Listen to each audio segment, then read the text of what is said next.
Chapter 559. At the end of last month, Baoyu's father's father said that it was okay not to read the book reviews. I deeply agree with him. Recently, I haven't read much, so I haven't added much. Please understand. The reason I haven't read it is because I have always been the kind of trash most easily affected by emotions. I can tolerate criticism and accept criticism, but that doesn't mean I like criticism, especially the glorious, correct, and great kind. Today, I drank some wine and couldn't resist reading it. Many negative emotions rose to the corners of my lips like a treacherous official smile. I was unable to be happy. Writing a novel is making up a story. Once I explain it, it will become too boring. I can't say it. You will understand later. Regardless of whether I like it or not, I have to write it like this. In this world, there is no work that everyone likes to see. After all, I am not the director of the Spring Festival Gala, and I do not plan on participating in the 5 ones. I understand that everyone likes this story, which is why they are discussing and criticizing it so seriously. However, I also hope that everyone can understand the irritation and unease of a person's body often staying at home and the mind often exploding. What I need the most right now is not advice or criticism, but the pleasure brought by praise or a calm space to write. These were some explanatory words shamelessly asking for applause. One of Yen Bingyun's hands was broken and hung weakly by his waist. He looked at the eldest princess. His gaze appeared dim. The dull pain in his chest let him know that he had already suffered internal injuries from the touch earlier. The aces of the Juanshan conference beside the eldest princess were not people he could stand against. At this moment, the 13 city gate guards had already been heavily surrounded by soldiers. The long spears were pointed at Xiaoyan. 2 of the Juanshan conference aces beside the eldest princess separated and quickly closed in on Yen Bingyun. The sharp blades in their hands gave off a deathly stillness that enveloped his entire body. If only the emperor had listened to Nji back then and cleaned out the Juanshan conference. Before his death, Yen Bingyun couldn't help but think of this. He knew he was no match for these Jianghu aces, so he didn't extravagantly beg the Temple of Heaven to give him a chance to escape. He only pulled out something from his clothes with a heavy expression. Since there was a change in the city gate department, he had to report Zhang Duqing's fatal betrayal to Fan Xian in the royal palace before he died. Yen Bingyun's index finger grabbed the ring of the arrow. Looking at the 2 black sword shadows that were getting closer and closer, his pupils shrank. He spat out a mouthful of turbid air, tightly pursed his lips, and forcefully pulled. With a hiss, the command arrow ignited, but it didn't rise into the air because a small force had struck his wrist. A wisp of warm liquid splashed onto the back of his hand, causing his heart to tremble. This command arrow flew out diagonally. It didn't fly very far before it shot into the chest of a city gate department soldier and exploded with a pop. Yen Bingyun didn't lower his head. From the corner of his eyes, he could see that his hand was covered in blood. When his index finger reached into the ring, fear appeared in the eyes of the Juanshan conference ace closest to him. It was as if he had seen something unusually terrifying. Then, a thin line of blood appeared on the ace's neck. The line of blood spread out in an instant and became a bloody gash. One could see the ace's ghastly white throat bone, unusually disgusting trachea, esophagus, and blurry flesh. With a crack, the ace charged in front of Yen Bingyun and knelt down with a thud. Jolted by the force of the attack, his throat, which had been sliced open, was powerless to hold onto his head. With the vertebrae at the back of his neck as the center, his head flipped weakly to his back. The upside-down, pale, dead face stared with wide eyes at the eldest princess and Zhang Duqing, who were protected by layers of aces and soldiers. Fresh blood sprayed out of his throat like a fountain and struck Yen Bingyun's hand, painting his entire hand a bright red. Coincidentally, it also prevented the arrow of command from rising into the sky. The other Juanshan conference ace who had charged over faced an even more wretched fate. He didn't charge in front of Yen Bingyun at all. His gaze only caught a faint shadow reflected by the torch passing in front of him. He felt a coldness at his throat. A delicate and lusterless sword stabbed out from behind him on the right. With unusual stability and ruthlessness, it pierced through his neck at high speed and came out from the other side. With a hiss, the tip of the sword extended and then retracted like a viper's tongue. Like lightning, it left his neck. The expert's Zhenqi and life force also left his body along with the sword that had left his neck. His eyes were wide open like a dead fish, and he tried to cover his neck with one hand, but he found that he could no longer control any of the muscles in his body. His legs began to soften, his eyes began to darken, and he began to lose control of his bowels. He fell down and rolled on the ground like a gourd. He rolled past Yin Bingyun's frozen body and touched the high threshold of the city gate office before stopping. He was full of vigor, and a foul stench emanated from his body. In a flash, a sword that seemed to have stretched out from hell used a terrifying method to finish off 2 Juanshan conference aces. No one could react to what had happened. Even Yin Bingyun, whose life had been saved, couldn't react. He stood in shock where he was. Then he felt his entire body lighten. In the next moment, he had been lifted by the neck by a black shadow and flown to the top of the city gate office. Following the shadows of the tall city walls, it moved toward the darkness of Jingdo. The darkness before dawn grew thicker and thicker. On the other hand, in the eyes of those people that intended to besiege and kill Yin Bingyun, they instead saw an even more terrifying scene. A black shadow seemed to have silently appeared within the crowd, and it easily and extremely swiftly killed 2 experts. It carried Yin Bingyun as if it was carrying a tattered sack, and it easily escaped from the encirclement of so many people. Because it was easy, it was terrifying. With 3 bangs, Yin Bingyun had already been rescued by this person.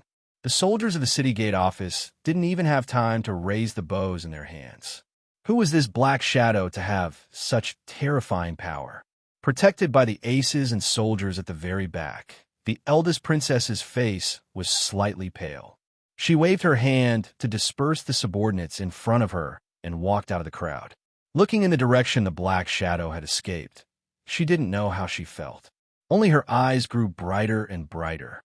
The Overwatch Council is indeed very terrifying, thought the mastermind of the Jingdo Rebellion. The mastermind of the Jingdo Rebellion thought to himself. However, he did not feel too defeated, since the person who had come today was the best assassin in the world. Given his reputation for being the best at killing people, she had no way of stopping him from using this ability to save Yin Bingyun. However, it shouldn't affect anything. Li Yunrui thought of this as she narrowed her eyes and looked at the soldiers at the city gate. At this time, the sky was gradually brightening.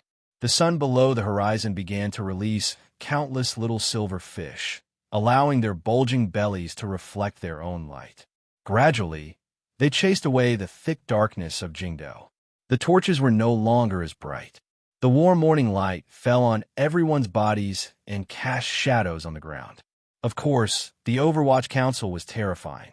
The 8 bureaus had hidden dragons and crouching tigers. Who knew how many heroes were willing to cover their faces, give up their former glory, and throw themselves into the great work of the Qing Kingdom's secret agents? When this power was twisted together, the power that could be unleashed was something that even the Qing Kingdom's most powerful emperor was secretly wary of. In name, the Overwatch Council was a secret agency directly managed by the Qing Emperor. However, everyone knew that the reason the Overwatch Council was able to attract the service of so many aces and survive so powerfully in the Qing Kingdom for over 30 years was all because of the old cripple in the wheelchair. Presently, there were only 1,000 Overwatch Council officials in Jingdo, yet they were already so terrifying. They had broken into the royal palace, suppressed the Ministry of Justice, forcefully opened the celestial prison, and subdued the Jingdo government. In one night, they had flipped the entire Jingdo upside down.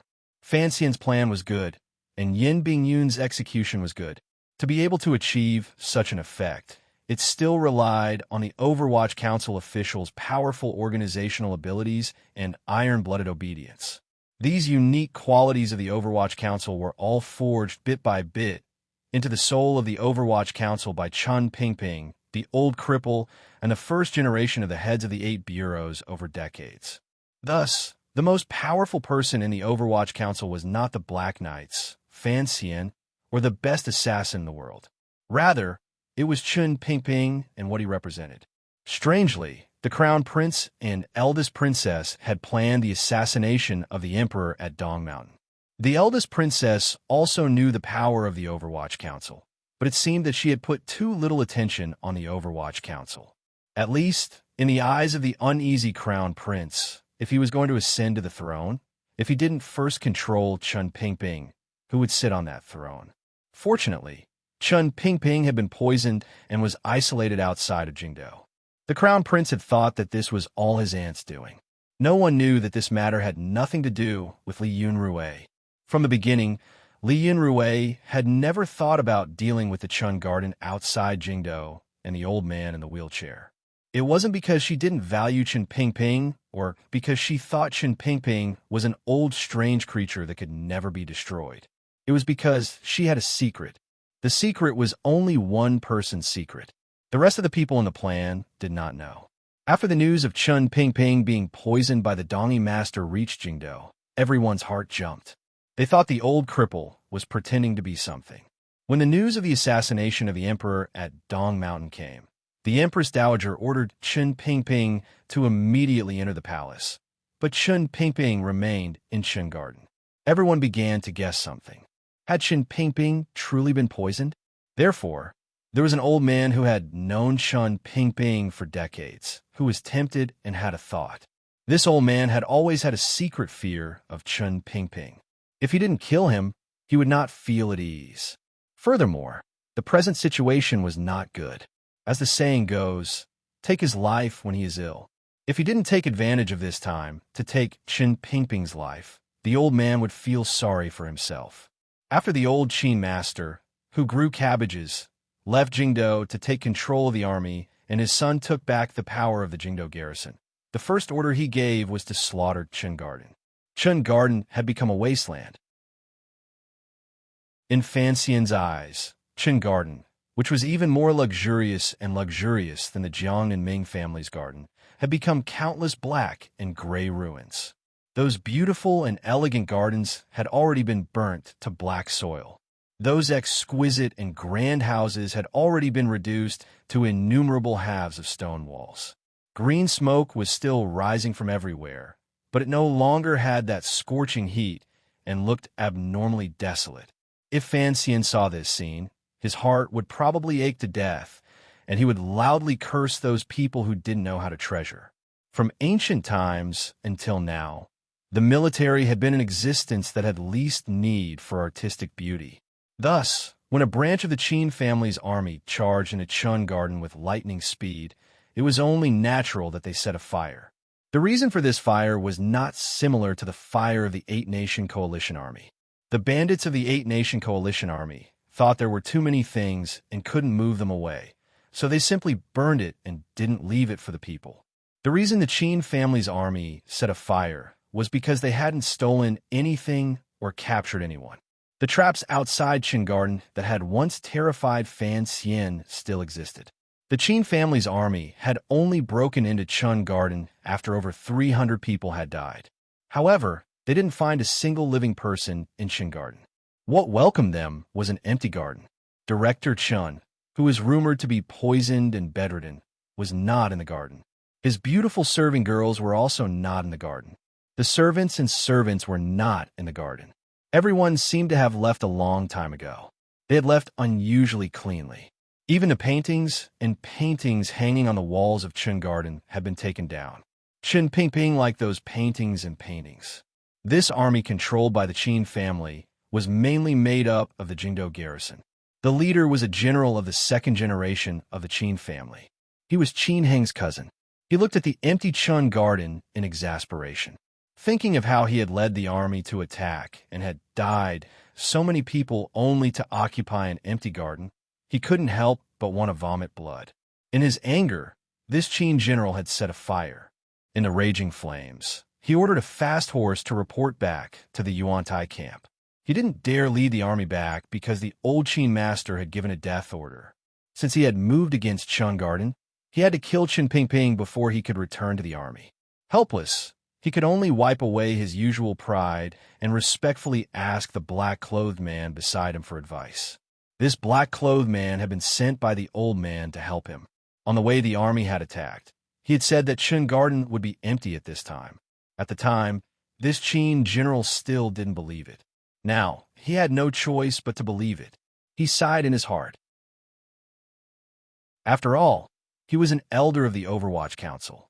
He knew Chun Pingping's power and calculations much better. The masked Yin Ruohai rode beside General Qin and said, "Since the director has left, then you should be mentally prepared. Don't think about catching him in a short amount of time." General Qin paused. Yin Ruohai glanced at him and mockingly said, "Don't forget, he is Chun Pingping." After saying this, he pulled the horse's head and rode out of Chun Garden. He could not bear to look at the raging fire in Chun Garden behind him. He thought to himself, "I wonder how this general who set fire to Chun Garden will be cut into pieces by the headmaster in the future." He was a member of the Qin family. This secret seemed to only be known by the Qin family. The crown prince and eldest princess did not know. However, he was a member of the Overwatch Council. This secret was truly only known by the Overwatch Council. Of course, the Qin family did not know. Jingdo gradually became a city of danger. Memorials from various roads and counties entered the capital, but no edict came out of Jingdo. Fortunately, in this day and age, the exchange of information was inconvenient. Everyone was used to a slow pace.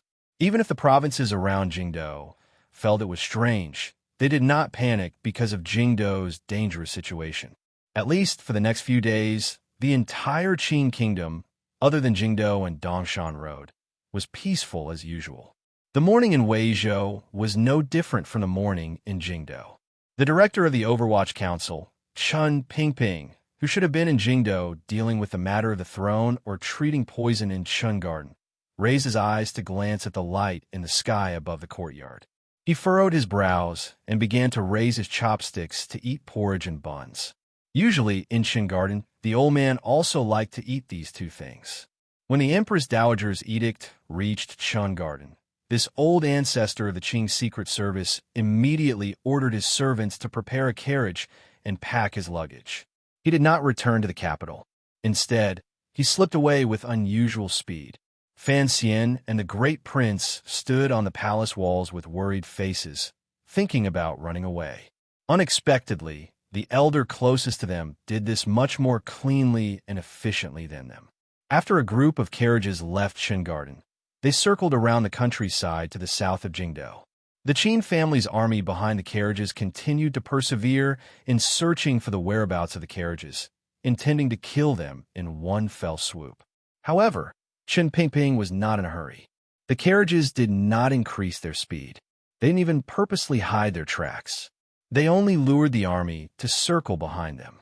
The carriages circled 3 times to the south of Jingdo. The army also circled 3 times. The reason they never ran into them, other than the Overwatch Council's powerful intelligence network among the people outside the capital and their ability to hide their tracks, was because the army had an excellent guide. Yin Ruohai led the Qin family to chase after Chun Pingping. Even if one thought with their buttocks, one would know that as long as Chun Pingping was not willing, then they would never catch up. The fleeing carriages, which seemed to be on a tour, finally stopped in a manor outside Weizhou, the largest province to the south of Jingdo. Chun Pingping estimated that it was about time. Chun Pingping was eating porridge. His teeth were fine, and he was not leaning against the wall. However, the Overwatch Council elders sitting beside him looked at the director's gaze and felt that he was somewhat shameless. Jingdo is in such a mess, and your 2 nephews are risking their lives. How could you have the heart to run away by yourself? There were 3 people sitting around Chun Pingping's breakfast table. One was an old servant who had served him for decades in Qin Garden. The other was the previous head of the 7th Bureau, the Baldy, whom Fan Xian had once seen in the Overwatch Council's celestial prison. The other was one of the wings of the Overwatch Council, who was as famous as Wang Qini and Zhongzhe. From the back of the manor came the faint sounds of young concubines washing up and joking after waking up. These women did not know that they were fleeing. The expressions of the three Overwatch Council elders were not very good. Zhongzhe pressed his lips together and moistened his nervous and parched lips. The pursuers are close. Director, we should make some plans. They are about to move their troops back. This matter is not urgent. Chen Pingping put down his chopsticks and wiped his mouth neatly. Go out and make arrangements. Yes. Zhongzhe and the bald head of the 7th Bureau accepted their orders and left. Only Chen Pingping and the old servant were left in the courtyard. Suddenly, Chen Pingping began to cough uncomfortably. The old man's face became blood red and then quickly became a deathly white. A trickle of blood seeped from the corner of his lips. The old servant cried and said, Master, we have to call Sir Fei back. Otherwise, what will we do with the poison? Chen Pingping had actually been poisoned. He sat in a wheelchair and smiled self-mockingly. The poison won't kill him. It's just a bit uncomfortable. Master, the capital is dangerous. Are you really not worried about Sir Fan Jr.? The old servant glanced at Chen Pingping and asked carefully. The wrinkles on Chen Pingping's old face suddenly increased. A moment later, he sighed and said, How can I not be worried? However, even if the matter fails, presumably he will still be alive. As long as he is alive, everything is fine. The old servant thought to himself that this matter involved the fight for the throne. If Sir Fan Jr. was truly defeated, how could he survive? Furthermore, if the crown prince truly inherited the throne, his group of carriages would probably not be able to find a place to stay in this vast Qin kingdom. The old servant suddenly thought of something and was overjoyed. Yes, there is still Minister Fan and King Jing who have not acted. These days, Chen Pingping had often discussed the situation in Jingdo with his old subordinates. The old servant had been listening to them from the side.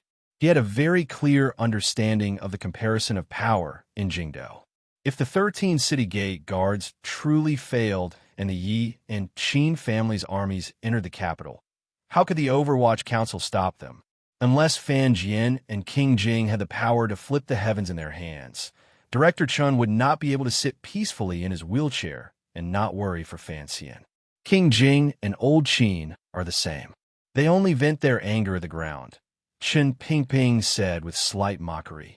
In Fan Jian's life, he wins by enduring silently, but he also loses by enduring silently. Where does he have enough power to change the situation? He is afraid that the palace will suspect him. All these years, Minister Fan has endured silently. Now he has also endured silently. After saying this, Chen Pingping fell silent. He knew where Fan Jian's greatest strength was, but the problem was that His Majesty had taken all those people with him when he went to worship the heavens. He still didn't know if any of them would survive. A few white pigeons flew into the courtyard, following the direction of the morning light. The old servant went forward to catch one and brought it in front of Chen Pingping. Chen Pingping untied the thin tube on the pigeon's leg and looked at the words on it. His brows gradually furrowed. A moment later, he summoned an Overwatch Council subordinate and ordered in a heavy voice, "Follow the order from a few days ago. Everyone move. Continue to seal off any news from Dongshan Road. The court's group heading to receive the spirit is almost here." Yes, after a long time, Chen Pingping finally woke up from his dazed state. It was not until now that this most powerful schemer in the Qin kingdom finally felt a glimmer of powerlessness. Perhaps it was the power of the poison, or perhaps it was the power of old age, but it made him feel a glimmer of fatigue and faint disappointment. Fan Xian won't die so easily. Chen Pingping didn't know if he was comforting the old servant or himself. Calmly, he said, "At least I've helped this kid attract 6,000 soldiers. The pressure on him will lessen a great deal. You have to know that it is not an easy matter to make someone die." Chen Pingping pushed the wheelchair toward the back of the courtyard. The old servant quickly pushed it. As they passed by a flower bed, Chen Pingping's expression did not change as he looked at a small white flower shivering in the early autumn. He stopped and looked at it for a long time. Then, he slowly bent down and plucked a flower. Carefully, he placed it on his ear. The old servant smiled and pushed him into a side room in the back of the courtyard.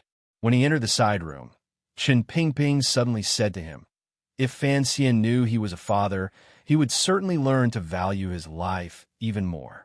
The light in the side room was not very bright, but he could clearly see a woman around 20 years old looking at the baby in her arms with a face full of tenderness. This woman, whose face glowed with motherly love, was Cici, who had disappeared in the Fan Manor on the outskirts of Jingdou. The baby in her arms. Chen Pingping pushed the wheelchair forward and took the newborn baby from her hands with a face full of tenderness. Looking at the blush on the baby's face and tightly closed eyes, he flicked his tongue and cooed a few times. Teasingly, he said, little girl is very good. When your father sees you, he will definitely like you very much. Cici smiled sweetly as she watched this scene. Suddenly, she saw the little white flower on the corner of Chen Pingping's forehead and asked curiously, Director, why is there a flower? Last time, when I held this child, she cried. It looks like I'm too ugly. Today, there's another flower. Look, she's indeed not crying. The wrinkles on Chen Pingping's face turned into a chrysanthemum. That kind of tenderness could not be faked. He probably really liked the little girl in his arms, as if she was his own granddaughter. Having just given birth, Cici's strength was not very good. Gazing at Chen Pingping, she suddenly said with sadness, however, I don't know when the young master will come back. When Chen Pingping took her away, Cici was also shocked. When she gave birth, and the people she was familiar with in the Fan Manor were not by her side. There was only the midwife that Chen Pingping had arranged. This girl's state of mind had been greatly tormented.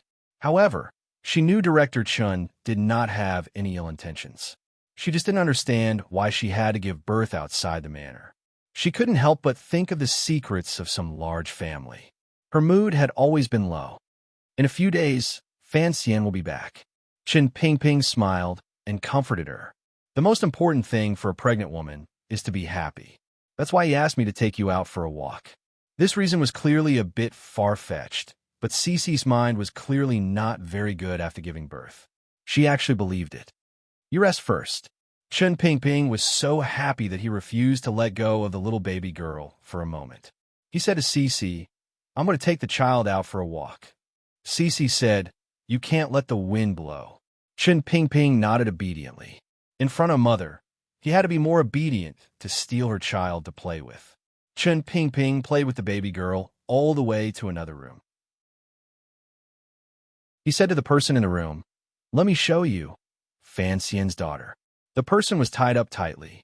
His expression was uneasy and sad. Hearing these words, he suddenly became happy and said, Director, has the young mistress given her a name? He suddenly saw the little white flower by Chen Pingping's hair and said with a thought, let's call her Fan Xiaohua. Sir will definitely like it.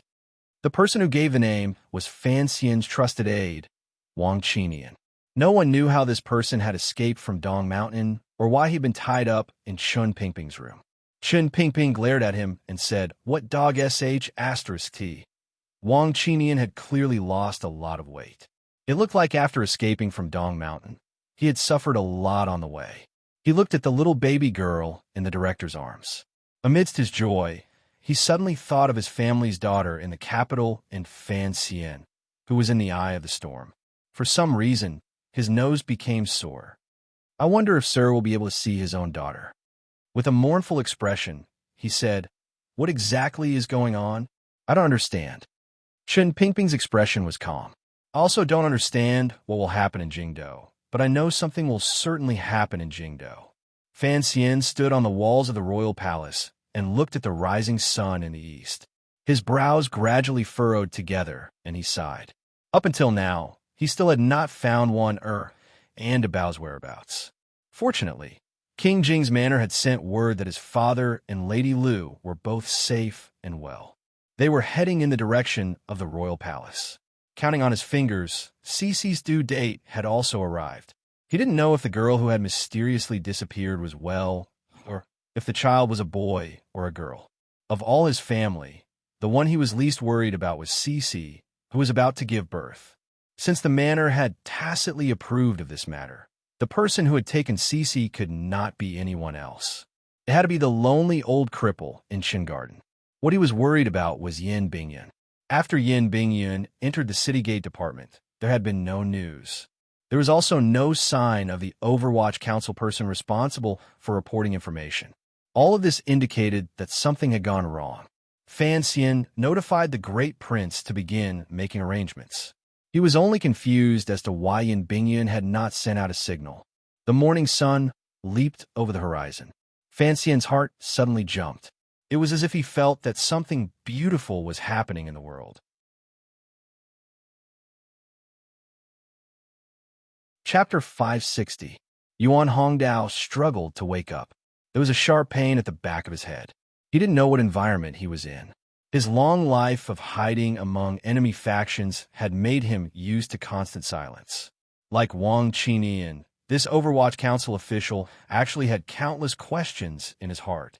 Half a year ago, when the Emperor first took action against the eldest princess, although Yuan Hongdao didn't know the reason the Overwatch Council was able to sweep clean the eldest princess apparent power within an hour was because they relied on this so-called top strategist in Xinjiang. What had puzzled Yuan Hongdao for the past half year was that, after that operation, he should have left his life as a spy. According to the rules of the council, he should have chosen a place with beautiful mountains and clear waters to retire with honor. However, after escaping from the courtyard, Yin Ruohai had told him to return to Xinjiang. Return to Xinjiang. The eldest princess Xinjiang strategist had luckily escaped the Overwatch Council's pursuit. Logically speaking, he should be returning to Xinjiang. However, Yuan Hongdao sensed something else from the Overwatch Council's order. If after that night of thunder and rain, the eldest princess was destined to fall and be forever imprisoned, then why would Director Chen call him back to Xinjiang? What exactly was the court thinking? What was he going to do in Xinjiang? Yuan Hongdao had been thinking about this question for a few months. When the eldest princess easily passed on her plan to Xinjiang through the guards of the courtyard and gradually moved the people in Xinjiang to Jingdou, he finally understood some things. From the beginning of the Overwatch Council's operation, they knew that it was impossible for the eldest princess to be completely defeated. Perhaps the emperor had never planned for the eldest princess to never have the power to rise again. That was why he had him, a nail, return to Xinjiang to wait for the eldest princess's summons and for that moment to come. The emperor had gone to Dong Mountain and been assassinated. Jingdou was in chaos. The crown prince was about to ascend to the throne. The eldest princess had contacted the military to prepare for rebellion. Even if the eldest princess did not let Yuan Hongdao know when she planned the Dong Mountain situation, Yuan Hongdao had personally participated in all of the subsequent events. He had already learned of the news at the beginning of the eldest princess's plan. It seemed that it was time for him to display his abilities as the top spy in the Qin kingdom. However, Yuan Hongdao was shocked to find that he was unable to pass on the information. He was unable to notify the Overwatch Council. All the channels were instantly disabled, and the bridge of one-way communication was mysteriously cut off. Yuan Hongdao was unable to contact Yin Ruohai, much less Chen Pingping. For a spy of his level, it was even more impossible for him to directly rush into the Overwatch Council and yell. His expression was calm, but his heart was terrified and uneasy. He didn't know exactly what had happened in the Overwatch Council. This kind of uneasy state continued until Fan Xian finally broke into the palace and began to use the martial power of his subordinates to sweep away the opposition in Jingdou. Yuan Hongdao had secretly cooperated with the Overwatch Council's actions and allowed the eldest princess' temporary royal courtyard to be taken. However, he knew that Fan Xian had already made a fatal mistake. Thus, in the last moment, he took the risk of calling out to the Overwatch Council official. He didn't trust anyone. In comparison, since he couldn't contact Chen Pingping and Yin Ruohai in the entire court, the only person he trusted the most was Chen Pingping's successor, Sir Fan Jr. Unfortunately, he didn't know what kind of hothead Mu Feng was, so he was miserably knocked down with one punch. Yuan Hongdao calmed his breathing and opened his eyes. He discovered that he was in a corner tower above the imperial city, and in front of him was a handsome young man who was looking at him with a worried expression. Yuan Hongdao knew this person's identity, although he didn't know why this person would personally interrogate him at such a tense moment. Yuan Hongdao directly said, "Zhang Fang belongs to the eldest princess." Fan Xian nodded and didn't say anything. The commander of the 13 city gate guards, Zhang Fang, had the courtesy name ditching. Everyone thought he was a righteous and loyal figure. Yet, he belonged to the eldest princess. This reality was enough to shock everyone. However, it was no longer able to add too much worry to his already helpless emotions. Yin Bingyan had not returned. The official responsible for keeping watch in the council had also not returned. There had to be something wrong with the city gate guards. Unfortunately, Yuan Hongdao had woken up too late. Fan Xian sighed in his heart. It was almost dawn. The Jingdo city gate guards had fallen. The Yi and Qin family's armies had entered the city at some point. At such a critical moment, he shouldn't have thought of Yuan Hongdao. However, looking at the officials resting in Taiji Palace, he, filled with helplessness, suddenly remembered the words his father-in-law had once said to him in Wuzhou.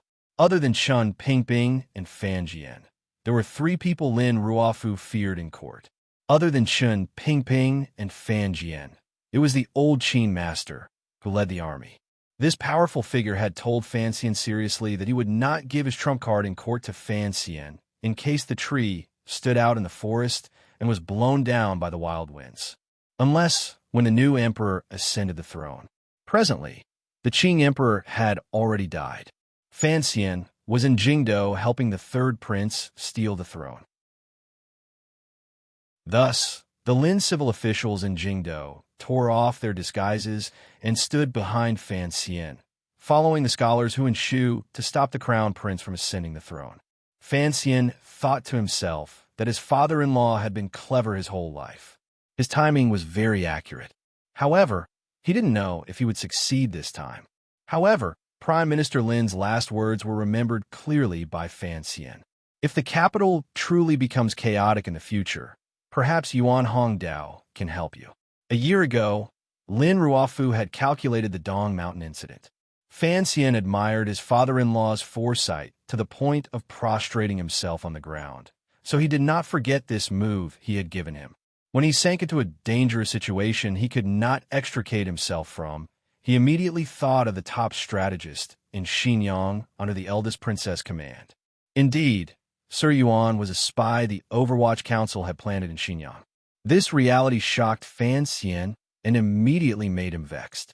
If he had known of the problem with the city gate guards earlier, he and the great prince would not have been so passive. In the end, it was still too late. In the end, this was still a matter of fate. He didn't know how much longer his good luck could last. Yuan Hongdao stared into Fan Xian's eyes and said, "Why have I been unable to contact the council?" Although these words were calm, there was no lack of anger in them. There was none of Sir Yuan's usual ease. He had precious intelligence on the eldest princess side in his hands, but he was unable to provide it to the Overwatch Council and court. His loyalty to the Qing kingdom and the emperor made Sir Yuan feel that something was very strange. Thus, he became angry. Fan Xian was silent and didn't know what to say. If possible, he wanted to personally ask Chen Pingping. The morning wind blew into the tall corner tower of the royal palace, causing the smell of blood from last night to gradually fade.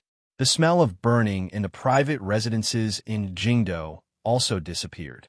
However, the pitiful commoners still did not dare to leave their homes. With great fear, they closed their doors and hid in their beds, praying that the killing game of these major figures would quickly end. Above the royal palace, the bugle horns rang out repeatedly. The sound was powerful and powerful. No one knew how far it could travel. Fan Xian stood by Yuan Hongdao's side. With a calm expression, he said, "The Jingdo garrison won't be able to enter the capital until noon. The Qin and Yi families still need another 3 days. If we move quickly, we can still take back the 9 city gates." A glimmer of shock flashed through Yuan Hongdao's eyes. Immediately after, a flame of anger burned in them. In a great rage, he said, "Is there no one in the garrison in the council?" Fan Xian's heart jumped, and he abruptly turned to look at him. Yuan Hongdao gazed at him and said each word clearly. The Qin family's army has advanced through the night. I'm afraid they're not far from Jingdou. Fan Xian pressed his lips tightly together. His face became pale. He had not panicked even after learning of the news of the City Gate Department's betrayal, because he believed he had a clear grasp of the old Qin family's movements. As long as the army had not arrived, he still had time to retake control of the 9 city gates with a more powerful imperial army and Overwatch Council's destructive power. The Qin family's army was about to arrive? Yan Bingyun's father was in the Qin family. How could he not have sent back news of the army's departure? Fan Xian walked to the great prince's side and said, "Withdraw the soldiers and return to the palace. The Qin family's army is about to arrive." The great prince's brows were furrowed tightly. The imperial army had just left the royal palace. Now, they had to withdraw because of a piece of news that he could not believe. He knew that what he cared about the most right now was the speed of his reaction.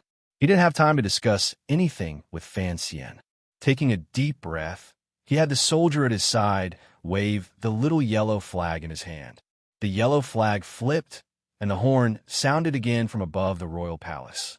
The rhythm gradually picked up and tightened. The imperial army, which was charging out of the royal palace like a few dragons, suddenly heard the sound of the horn returning to camp. Without prior agreement, they all pulled back and began to head back in the direction of the royal palace. In the distance, the group that had already entered deep into the residential streets and alleys also began to move. Fan Xian made a hand gesture to the subordinate beside him. The subordinate nodded and took out an arrow of command from his sleeve. Sending it out, it drew out a wretched cry in the air in front of the royal palace. Immediately after, the sound of an arrow of command rang out from the Bureau of Military Affairs, the headquarters of the Overwatch Council, the offices of the various departments, and the important streets as a response. When the signal arrow fell, the nearly 2,000 secret agents of the Overwatch Council in Jingdou heard the order and moved, disappearing into the streets and alleys. In a moment, not a single person could be seen on the streets of Jingdou, particularly on Tianhe Avenue, which passed through the Overwatch Council and Bureau of Military Affairs and led directly to the royal palace. It was so deserted that it made one's heart palpitate. There were only a few green leaves that had been blown down by the autumn wind and rolled on the empty street. It doesn't matter how the crown prince found out about the raid and escaped. Fan Xian stood beside the great prince and said, "It is clear that the eldest princess left the palace prepared. She had long guessed what we would do." The great prince's brows were furrowed tightly as he looked down at all the activity in Jingdou. He analyzed in his heart which direction the army would enter the capital from and what he should do next. In order to break into the palace, all of our forces killed their way in, but she commanded the armies of the Yi and Qin families and slowly came in through the city gate guards that we couldn't control. Fan Xian calmly said, "She gave the royal palace to us and then surrounded it to play. Does this count as inviting the enemy into a trap? I had wanted to have a flower in my stomach and fire on all sides." Unexpectedly, this fire did not burn her. On the contrary, she used a layer of gauze to bind this flower of mine. Fan Xian's palm gently patted the sturdy bricks of the royal palace. Faintly, he said, "In the end, we still underestimated this ant." The eldest princess knew where Fan Xian and the Overwatch Council's advantage was. Thus, she was willing to retreat and let Fan Xian break into the palace and appear to control everything. Presently, the palace had the Empress Dowager, the third prince, Yi Guipin, Ning the Talented, countless nobles, the scholars Hu and Shu, and countless civil officials and subordinates loyal to Fan Xian. These people were power, but they were also a burden.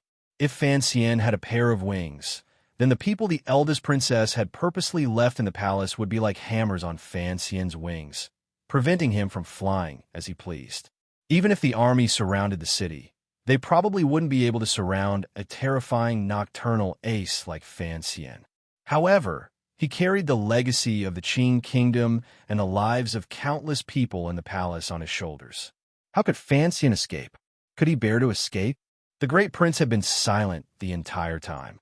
Occasionally, He would give orders and begin to prepare to defend the royal palace and prepare all the equipment. He did not have the leisure to chat with Fan Xian at such a time. He knew what kind of terrifying danger he was about to face. Fan Xian looked woodenly at everything in Jingdou. It was as if he could see Li Yunrui's extremely beautiful face looking at him with a delicate and timid gaze. Quietly, she said, "My good son-in-law, I have prepared many things for you." He spat toward the palace in the royal palace, as if he wanted to spit on her face. However, he had to admit that his mother-in-law was indeed much stronger than him in these areas. Fan Xian thought to himself that if it weren't for those strange reasons, he would not be trapped in the royal palace right now. "How long can we defend?"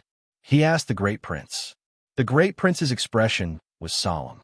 In a low voice, he said, "The royal palace's walls are high. If the Yi and Qin families attack in the middle of the night and don't bring large siege weapons, I can defend until the last moment." As the commander of the Western Expedition Army, the great prince had experienced countless bloody battles in his life. Thus, when faced with the army approaching the capital, he did not panic at all. However, the last moment in this sentence had already explained everything. Since Li Yunrui already had a plan, the Yi and Qin families should have made preparations, Fan Xian said with his head lowered. "I only hope that you can hold out for a few more days. Leading the army into battle can only depend on you. Hold out until the messengers notify the various garrisons and the governors of the 6 roads to send reinforcements." The great prince swept a glance at him and said rudely, "Give up on that thought. It is impossible for those messengers to still be alive." Fan Xian sighed in his heart and thought, "I'm not waiting for those people. Last night, I had a stomachache and tossed and turned in bed. When I woke up today, my mind was completely muddled."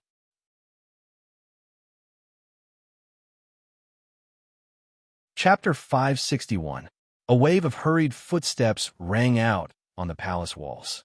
A few armored imperial soldiers rushed in front of the two of them, knelt down on one knee, and said a few words. Fan Xian stood behind the great prince and listened calmly. He did not feel any shock in his heart. After a night of searching, they had captured the empress, but not the crown prince. The soldiers sent to the Yi and Qin families had also come up empty. Just like how the eldest princess had sent people to surround the Fan Manor, they had also come up empty. Even though these older figures no longer had the ruthlessness of the past, they could still see the direction of the storm clearly. Since the Yi and Qin families had hardened their hearts to lead the eldest princess in rebellion, how could they let Fan Xian and the others capture any useful hostages? As for the other personal officials, they split up to report to the great prince on the current defensive situation in Jingdou. The great prince furrowed his brows slightly as he listened. He waved his hand for them to leave. Turning to Fan Xian, he said, "The situation at hand is that if we retreat into the palace according to the plan, it is the same as giving them all the territory outside the royal palace. If the rebel army sets up their formation and surrounds the palace, we will no longer have the power to overturn the situation." Fan Xian looked at him.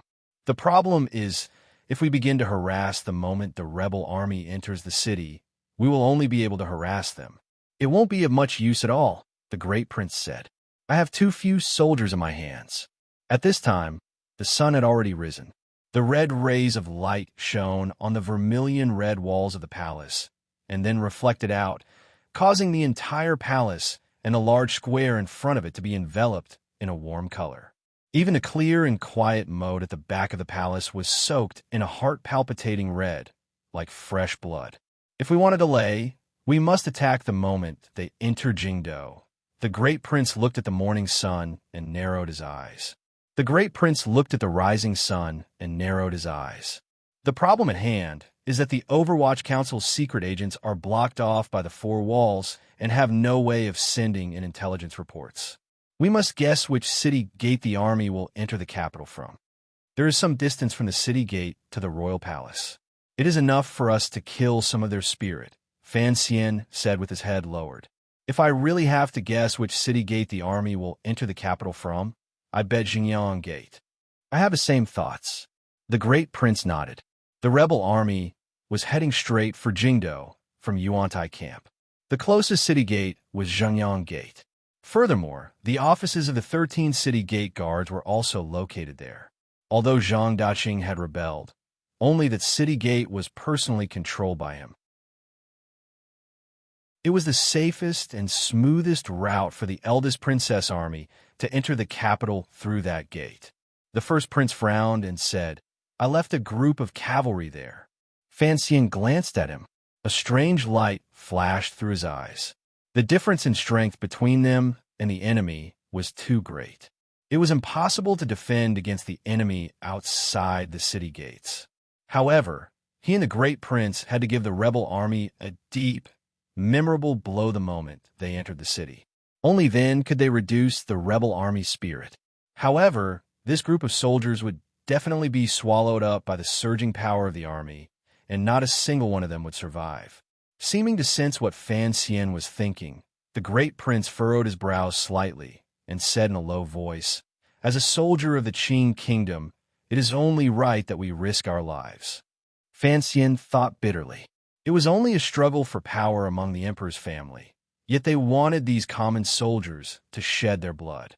At this moment, a gust of morning wind swept past. Along with the wind were some voices filled with hot-bloodedness and murderous intent. It was the colonels of the imperial army who had begun to mobilize their subordinates for the final battle. For a time, the atmosphere inside and outside the imperial city was somber, and the air seemed to be filled with tension. "I ask you one last time. Do you want to leave?" The great prince narrowed his eyes and looked at the city gate in the east. He didn't even glance at Fan Xian. Once the army has surrounded the palace, it will be impossible to break through. He and Fan Xian had discussed this a number of times. The great prince was willing to lead the imperial army to lure the rebel army into Jingdo to carry out a bloody slaughter.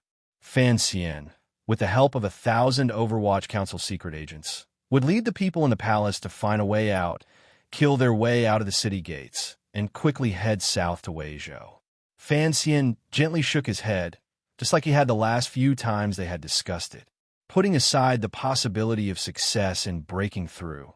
Even if they could, he would not let the great prince be torn to pieces by the eldest princess's army alone. Furthermore, he still had a great hope in his heart that kept his feet firmly on the palace walls. He followed the direction of the great prince's gaze and stared at the increasingly solemn Zhengyang Gate under the rising sun. He didn't say a word. Jingdo did not wake up with the rise of the sun. Hundreds of thousands of commoners stayed in their homes in fear, straining their ears to listen to the movements outside. The streets between the private residences, Tianhe Avenue, and various yamens were all empty and silent. It was so quiet and cold that it made one feel that the early day was still an endless night. Jingdo had become an isolated city, a dead city. An ominous sound suddenly came through the morning wind. It seemed that the heavy Jingdo city gates had been opened by someone. There was no sound of horse hooves or horse neighing.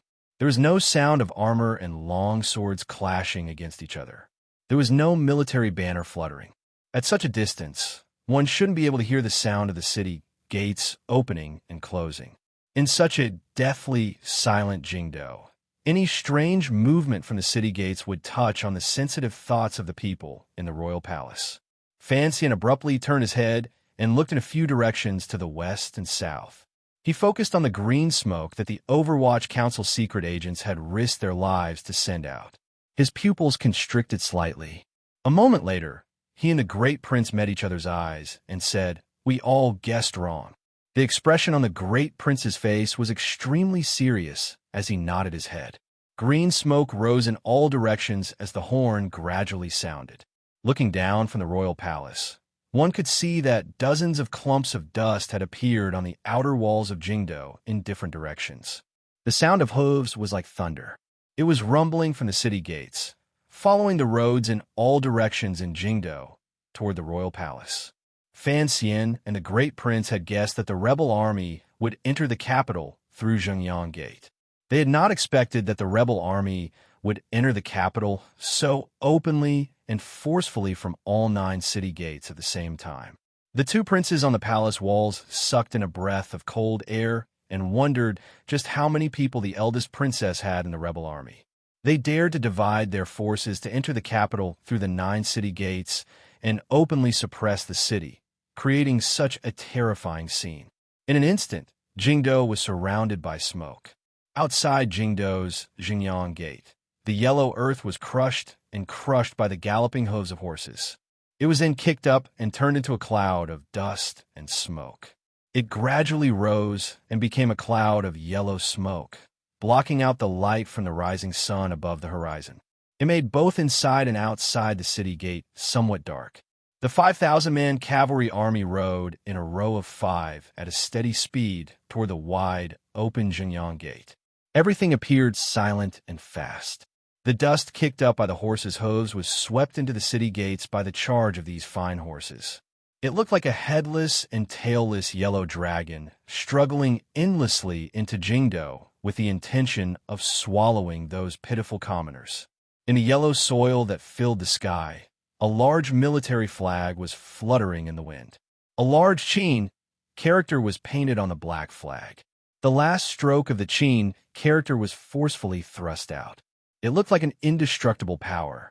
Even in the sky, full of dust, it was still full of murderous intent. The former deputy of the Bureau of Military Affairs, the present commander of the Jingdo garrison, and the leading figure of the second generation of the Qin family, Qin Hung, was under this flag. He calmly watched his army enter Jingdo with an unstoppable aura. He narrowed his eyes, but did not cover his mouth and nose to avoid breathing in the yellow soil. He only calmly watched all of this. An unusually complicated emotion rose in his chest. As a commander of the Jingdo garrison, he was very familiar with Xingyang Gate. He knew that if the city gates were tightly shut and they only relied on these 3,000 riders, they would probably not be able to charge into Jingdo even after 3 years. The Qin kingdom's capital had been surrounded by foreign enemies before, but had never been broken into the city. This Jingdo, which did not have a long history, fully demonstrated its powerful defensive power. Now, this Jingdo city gate had finally fallen. Just as Zhuang Mohan had once said in his book, the most powerful capitals in history were often taken from the inside. The Qin kingdom's rebellion this time was no exception. Qin Hung watched all of this. As a soldier of the Qin kingdom, his emotions were complicated. He felt great admiration and fear for the eldest princess, who had easily taken control of the 13 city gate guards. However, the present situation did not allow him to think too much. The army had entered the capital through 9 city gates. The group of riders he led went through Xingyang Gate. He had to reach the royal palace before everyone else. This time, the army had gathered the armies of the Qin and Yi families, as well as the Jingdo garrison.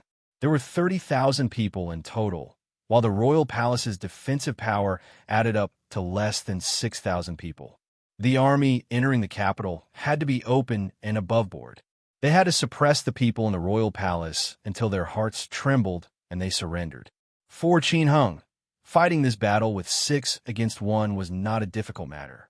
He had never thought that the people he was familiar with in the royal palace would be able to oppose such a powerful army. The horses and soldiers rushing past in front of him flashed through his eyes. Then, a person's name flashed through his mind. For Qin Hung, he was not worried about the royal palace. He was worried that Yi Zhong would reach the royal palace before him. Thinking of Yi Zhong's name, Qin Hung let out a murky breath. This permanent member of the Jingdo garrison had received the Empress Dowager's edict but had not returned to Dingzhou. Although it seemed that the Yi family's refusal to retreat was secretly arranged by the eldest princess and had great significance for the Jingdo battle, for the Qin family, the existence of the Yi family's military power had a different meaning. Yi Zhong was the second prince's father-in-law, and the Qin family naturally supported the crown prince. Thus, the old Qin master had given a death order. In order to stabilize the crown prince's throne, the Qin family's army had to perform valiantly in this battle and arrive before the Yi family. Qin Hung squeezed his horse's abdomen and led his personal camp to join the troops entering the city. He became the brightest scale on the yellow dragon. The rebel army entered Jingdo from 9 directions. The Qin family took 6, and the Yi family took 3. Because the rebel army was powerful and knew that Jingdo's defenses were weak, they didn't care about the problem of splitting up. On the contrary, entering with such a large force could make the royal palace lose the courage to break out again. The thousands of soldiers of the 13 city gate guards did not join the rebel army. The common soldiers watched this scene dumbfounded. They didn't know what had happened. Some clever officers had already guessed that one of the princes had rebelled, but they didn't dare move under the suppression of their officers. Commander Zhang Diqing was a clever man. He knew that in this kind of rebellion, even if he added a hand, he wouldn't be able to do much. Holding tightly to his own city gate guards was the truly clever choice. The sound of horse hooves rang out like thunder on the road from Zhenyang Gate to the royal palace. The riders of the Qin army took out their weapons and became cautious. However, their speed did not decrease at all. They galloped past like a gust of wind. The color of the Qin family's light armor was also very dark. It was very similar to the Overwatch Council's Black Knights. However, it was missing a smear of the thickest black. There were a few patches of bright color on the chest of the armor. A dozen running riders suddenly broke away from the group and sped forward. Like lightning, they pierced into the quiet street. Brushing against the low eaves of private residences, they began to scout and report on the army's advance. Everything went as usual. These riders galloped into the streets, turned, and spread out like an arrowhead. They began to advance deep into the city. All of this happened quickly and naturally. It fully demonstrated the Qin army's level of training and the power of the Qin army. The main group of riders did not slow down. They continued forward in the direction the riders had stepped in. Qin Hung rode on his horse and led his personal camp. He stared coldly at the area in front of him. He knew that Fan Xian and the great prince would not sit and wait for death. On this quiet street, there would certainly be ambushes and difficult killing. He didn't care how many people Fan Xian and the great prince had in their hands. He knew that what he wanted was the speed of the army and a powerful aura. No matter what kind of obstruction they faced, they had to use the army to ruthlessly crush through. The speed of the rebel army's advance was too fast. The riders at the front were unable to serve as scouts. They were just bravely bait. They were a bit like the martyrs in Fan Xian's world who bravely rolled through minefields. They used their lives to touch the deathly silent Jingdo and see just what kind of danger existed. However, the rebel army had already advanced 5,000 zhang from Zhenyang Gate. The dozen or so brave riders still did not encounter any snipers. Even when they could faintly see the eaves of the imperial palace illuminated by the rising sun, the streets were still quiet. About 300 feet away from the riders, the war horses at the very front of the rebel army were breathing in Jingdo's air forcefully and maintaining a steady speed. At the same time, they began to whinny in pain. The whinny stopped. A number of war horses fell to the ground at the same time. The war horses' heavy bodies crashed ruthlessly into the green stone floor of the street, sending up a few strands of dust. It seemed to shake the entire street. The horse's head crashed heavily into the ground. Fresh blood spurted out. No matter how skilled the riders on the war horses were, they were caught unprepared by this sudden change and fell to the ground. Before they could recover from the pain of their broken legs, a few black poison crossbow bolts shot out from the private residences on the side of the street and pierced ruthlessly into their bodies. Just as the first few war horses fell to the ground and the riders were killed by the crossbow bolts, countless hissing sounds suddenly came from the quiet street. These sounds did not come from the mouths and noses of the galloping war horses. Instead, they came from the ground. The streets of Jingdo were paved with square stones. The gaps between the stones were filled with yellow soil. The hissing sounds came from the fine yellow soil between the stones. At the same time, the yellow soil between the stones on the long street suddenly split open. There seemed to be some mysterious power on the two sides of the street. From the cracked yellow soil, thin black leather ropes shot up. The leather ropes were too thin and could not be tied to hooks. However, a faint light could be faintly seen. They should be thin needles dipped in poison. Dozens of specially made black horse tripping ropes suddenly and magically appeared on the street that had been flat just a moment ago. Countless muffled sounds rang out at the same time. The Qin army's main cavalry unit suffered a merciless attack. About 100 riders in total fell from the clouds in front of these dozens of horse-tripping ropes and smashed into the deep ground. For a moment, people and horses were thrown off their feet on the street. Wretched cries rang out. Countless people or horses had their tendons snapped or their bones broken. They crashed heavily into one another, rolling and bleeding. Immediately after, the whooshing sound of something breaking through the air rang out. These sounds were like whistles from the netherworld coming to collect lives. It made people's hearts tremble. Countless black crossbow bolts shot out from the private residences on the side of the street and landed on the bodies of the rebel soldiers on the ground. In an instant, their wretched cries stopped. In just a moment, there were more than 100 dead people on this half of the street. These dead people all had crossbow bolts stuck in their bodies. The ambushers did not shoot the horses. The poisoned war horses lay powerlessly on the ground beside the bodies of their owners. As they whinnied in pain, they kicked their legs. The scene was incomparably wretched.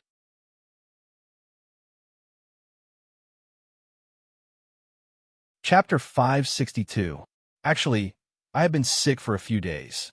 After the stomach pain, I caught a cold, and then I had a rhinitis. Today, it had finally reached its peak. I had been sitting in front of the computer for a few hours, and I had also gone to the toilet a few times. In total, I had only written a few hundred words. It was not a problem with my body, but with my mind. I had really been in so much pain that I could not write anymore. I did not write much in July, and the quality would definitely drop. This was something that I had helplessly predicted at the beginning of the month. People always had more important things to do in their lives. I felt apologetic, so I did not ask for votes this month.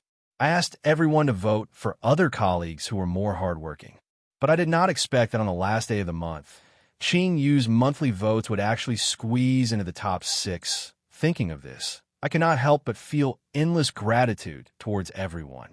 Everyone is a kind person, even more kind than me.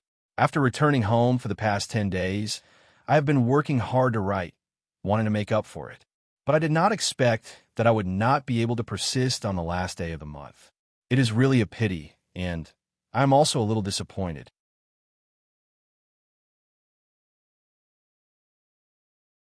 Chapter 563. On the first day of August, as usual, I am earnestly and sincerely pulling for monthly votes. Please give the monthly votes in your hands to me. I will write them seriously. I cannot promise they will be good, but I promise I will do my best. Thank you, everyone. After this obstruction, the Qin family rebel army's momentum was forced to a halt. Their formation, bound by the Jingdo streets, couldn't help but panic. At this moment, a number of explosive shouts rang out from within the army. At the first instant, a clear and powerful order was given, stabilizing the vanguard camp. Immediately after, the shield-holding soldiers caught up from behind.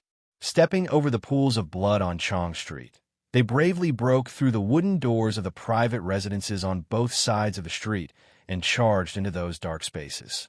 For a moment, the streets were filled with the sound of killing, but the true situation of the killing could not be seen. With a crash, a large hole opened up in a private residence. A rebel soldier covered in blood was stabbed to death and fell out. Inside those private residences, there were still countless soldiers and Overwatch Council subordinates lying in ambush, carrying out a dangerous killing.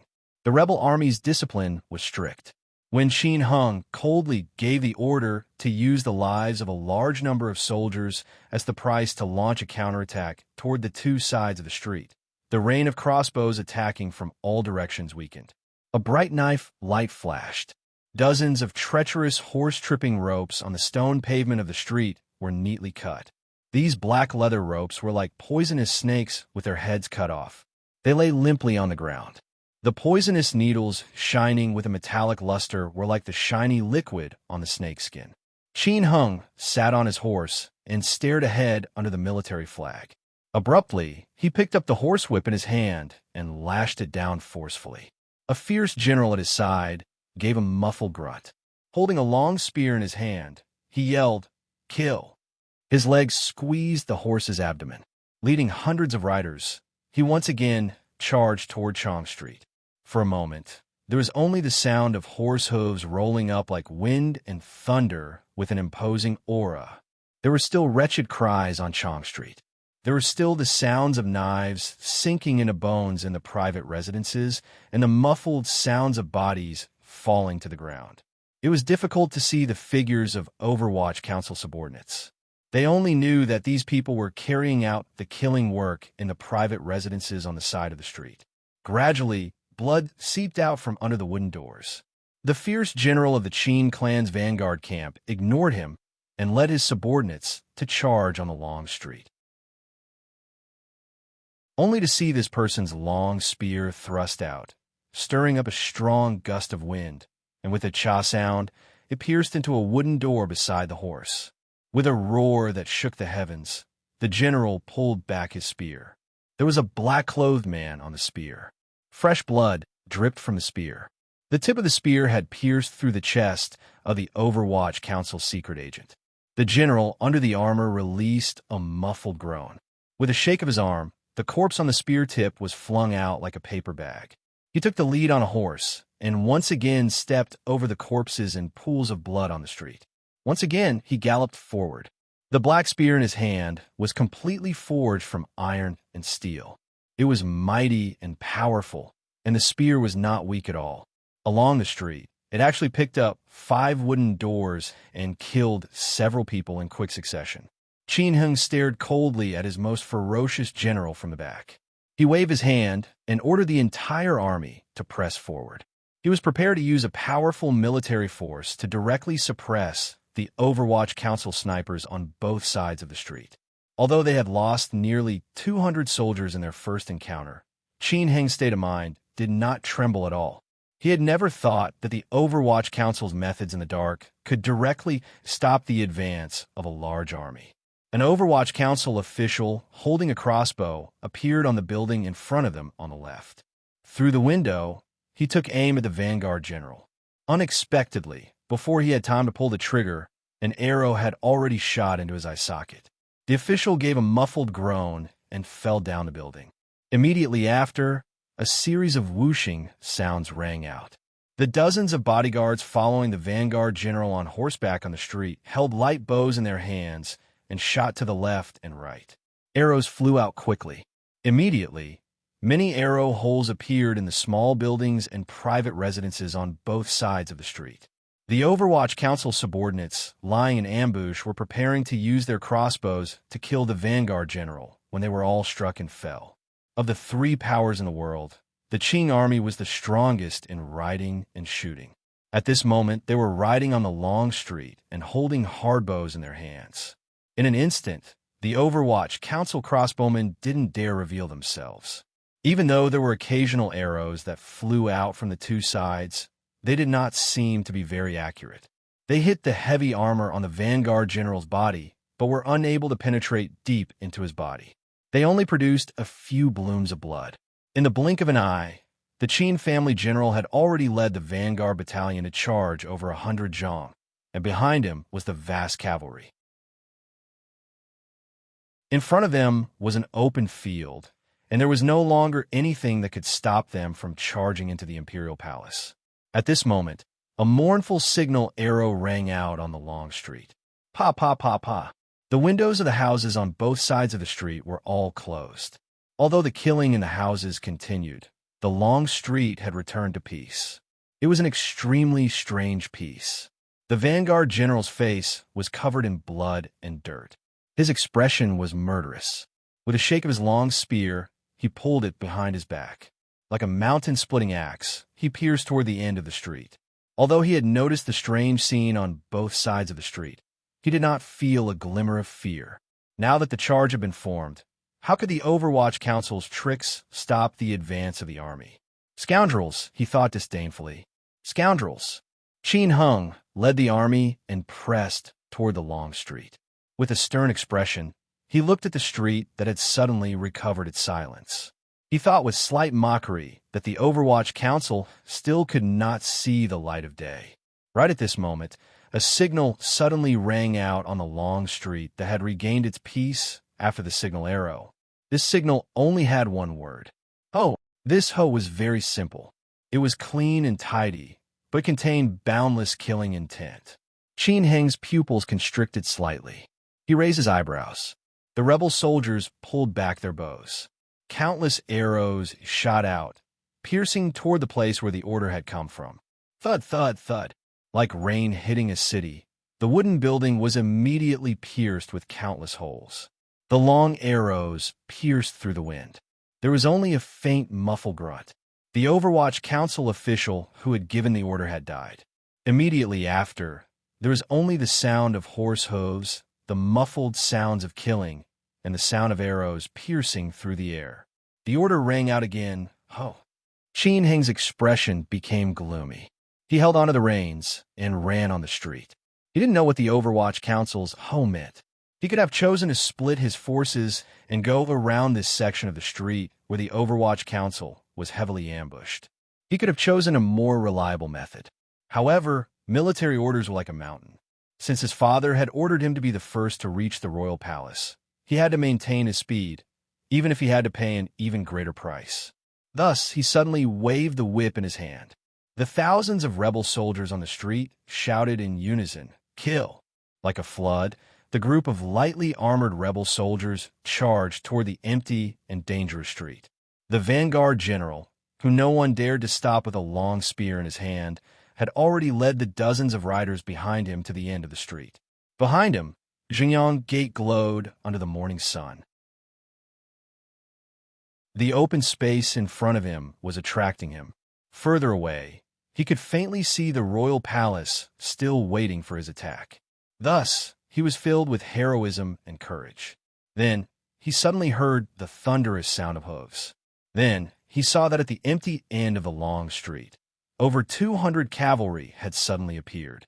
These cavalry had appeared at some point in time. They wore bright armor and held long blades in their hands. They silently and coldly waited for the rebel army to arrive. Beside these cavalrymen, there were more than 10 scattered corpses. They were the 10 or so scouts sent out by the Qin clan's rebel army. Not only were the scouts dead, but even the war horses had fallen to the ground. The Qin vanguard general's pupils constricted. He knew these riders were tough. Otherwise, they could not have killed a dozen of his subordinates without making a sound. It was the Imperial Army. He could no longer stop. The vanguard general gripped the metal spear in his hand tightly. The roughness and coldness of the spear made him feel boundless confidence. Then he squeezed his horse's belly and led the dozens of riders behind him toward the Imperial Army. The Imperial Army general's entire body was covered in armor. Only his eyes were exposed. There was not a glimmer of emotion in these eyes.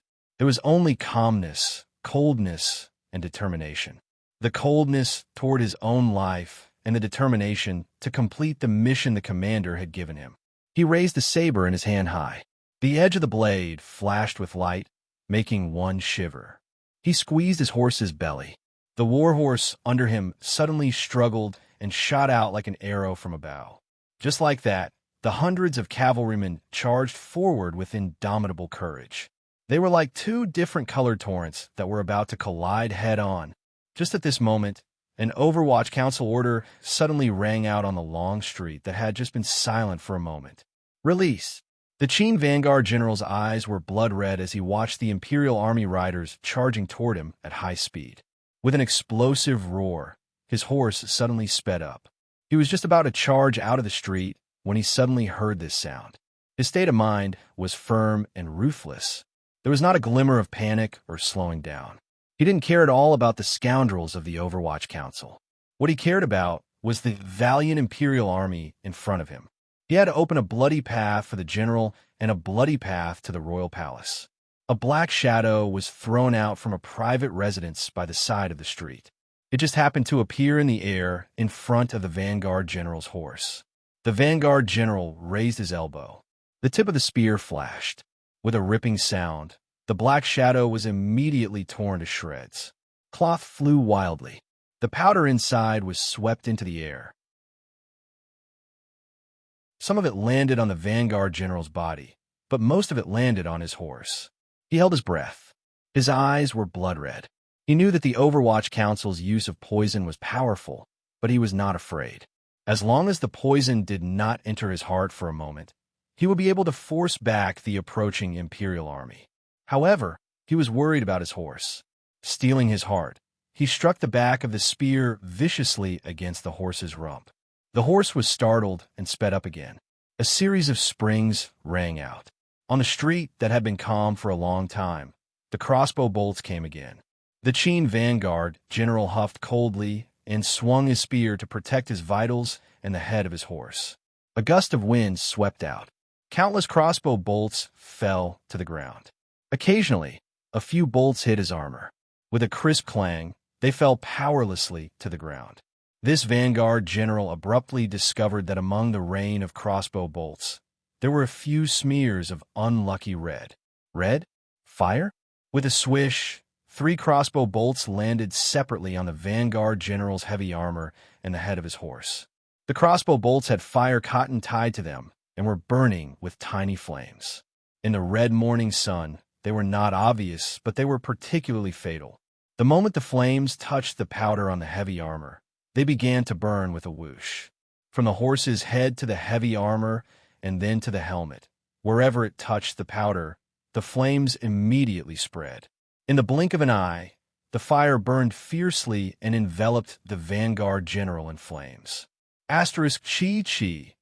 Asterisk, a terrible roar came from the flames. At this time, the vanguard was still maintaining his charging posture, but he had already become a burning torch.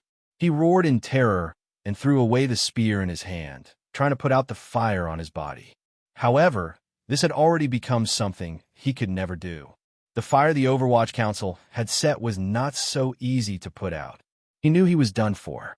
His heart was filled with incomparable terror. The horse was in great pain and let loose a wild gallop. Shrouded in flames, the rider and horse charged terrifyingly to the front of the Imperial Army's front line. The general of the Imperial Army looked coldly and mockingly at the man on fire charging toward him. As the two riders passed each other, he swung his long knife with a flash.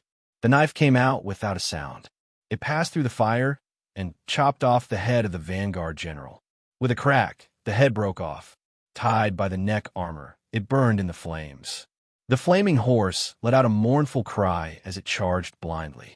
Carrying its headless master, it crashed head first into an alley wall on the side of the street. With an extremely heavy muffled sound, both the horse and the master fell to the ground, neighing miserably. No one looked at them. There were only 200 or so riders of the Imperial Army. At this moment, they maintained a very high speed. They stepped over the bodies of the vanguard soldiers that had been shot into beehives and burned into charcoal. They charged toward the center of the army, where Qin Hung was. Qin Hung didn't know what kind of shameless and sinister murder his most valued vanguard had suffered. After hearing the Overwatch Council's second call for an order, he had already ordered his army to begin pressing toward the two sides of Chong Street, because the Overwatch Council's second attack had already begun.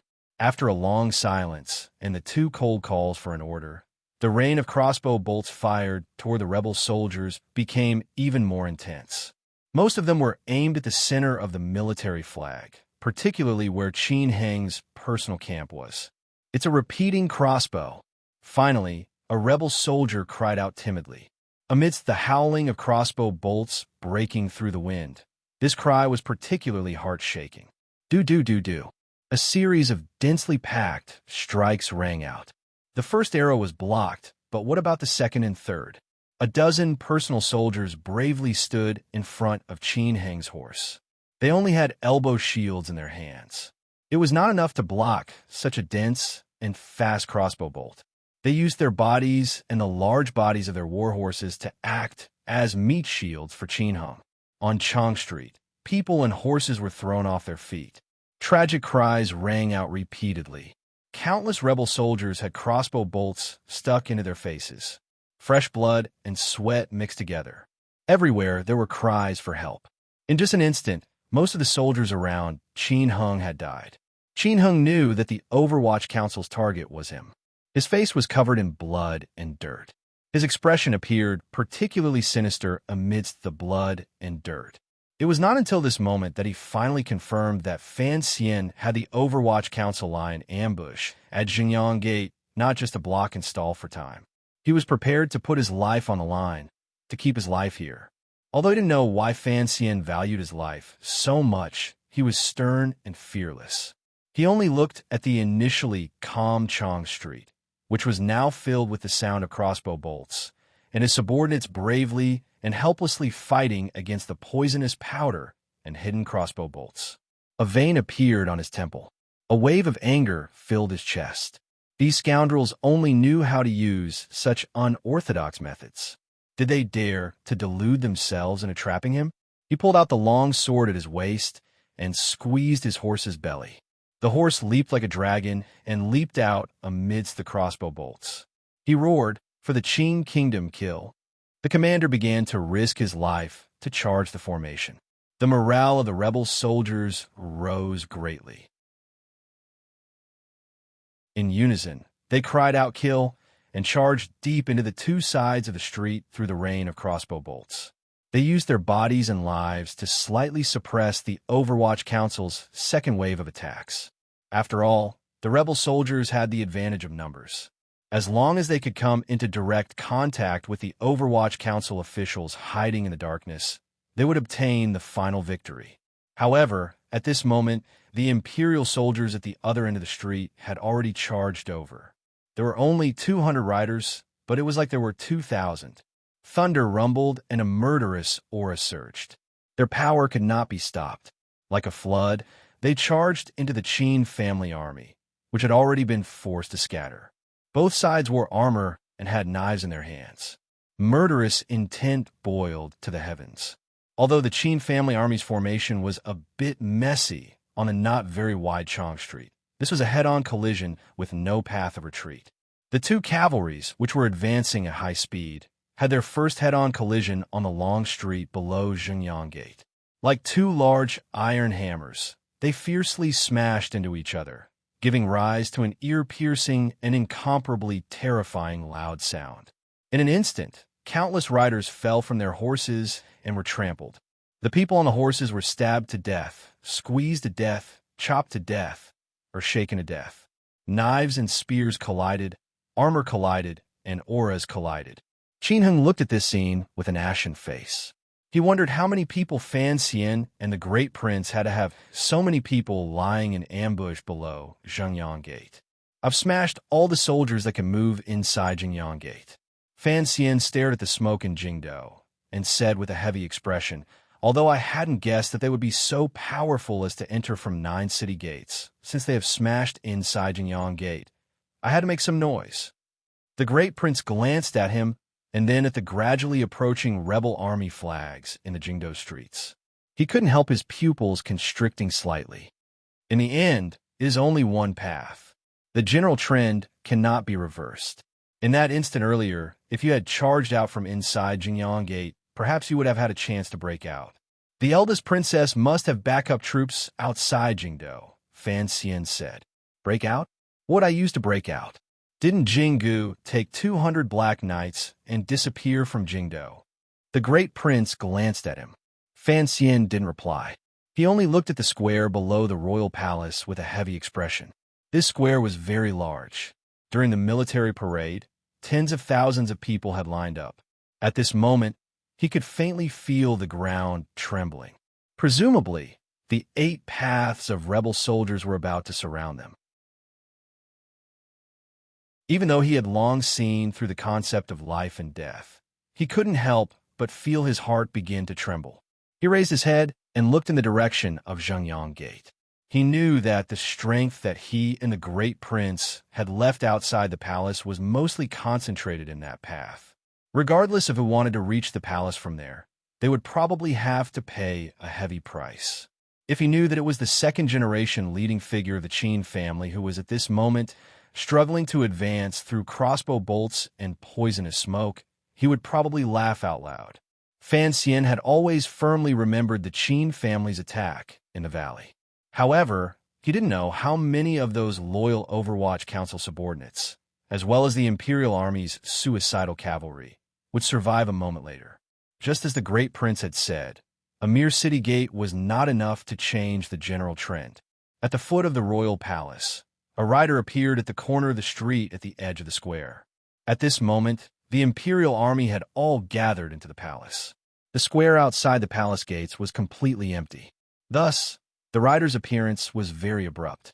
It was as if a discordant black had suddenly appeared in the empty space. Amidst the clattering of horse hooves, the rider did not stop to rest.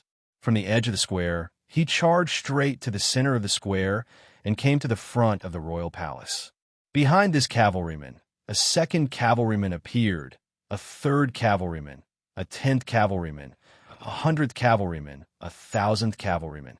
8 of the Qin and Yi families' armies, after sweeping away any resistance along the way, finally arrived in front of the imperial city like a dark cloud pressing down on the city. The densely packed rebel soldiers silently and coldly surrounded the entire royal palace. The murderous aura seeping through the silence and the steady aura made the hearts of the imperial soldiers on the palace walls tremble for no reason. Fan Xian and the Great Prince finally stopped chatting to hide the nervousness in their hearts. They silently watched everything in front of them. A moment later, a flag fluttering in the morning wind appeared in everyone's field of view. This flag came from the corner of the square on the long street. A large Qin character was revealed on it. Another rider came swiftly from the other side of the palace walls. In his hand was a large flag with the Yi character written on it. The last thing that appeared was a bright yellow flag. There was not a single word on it. There was only a dragon soaring through the clouds embroidered with golden thread.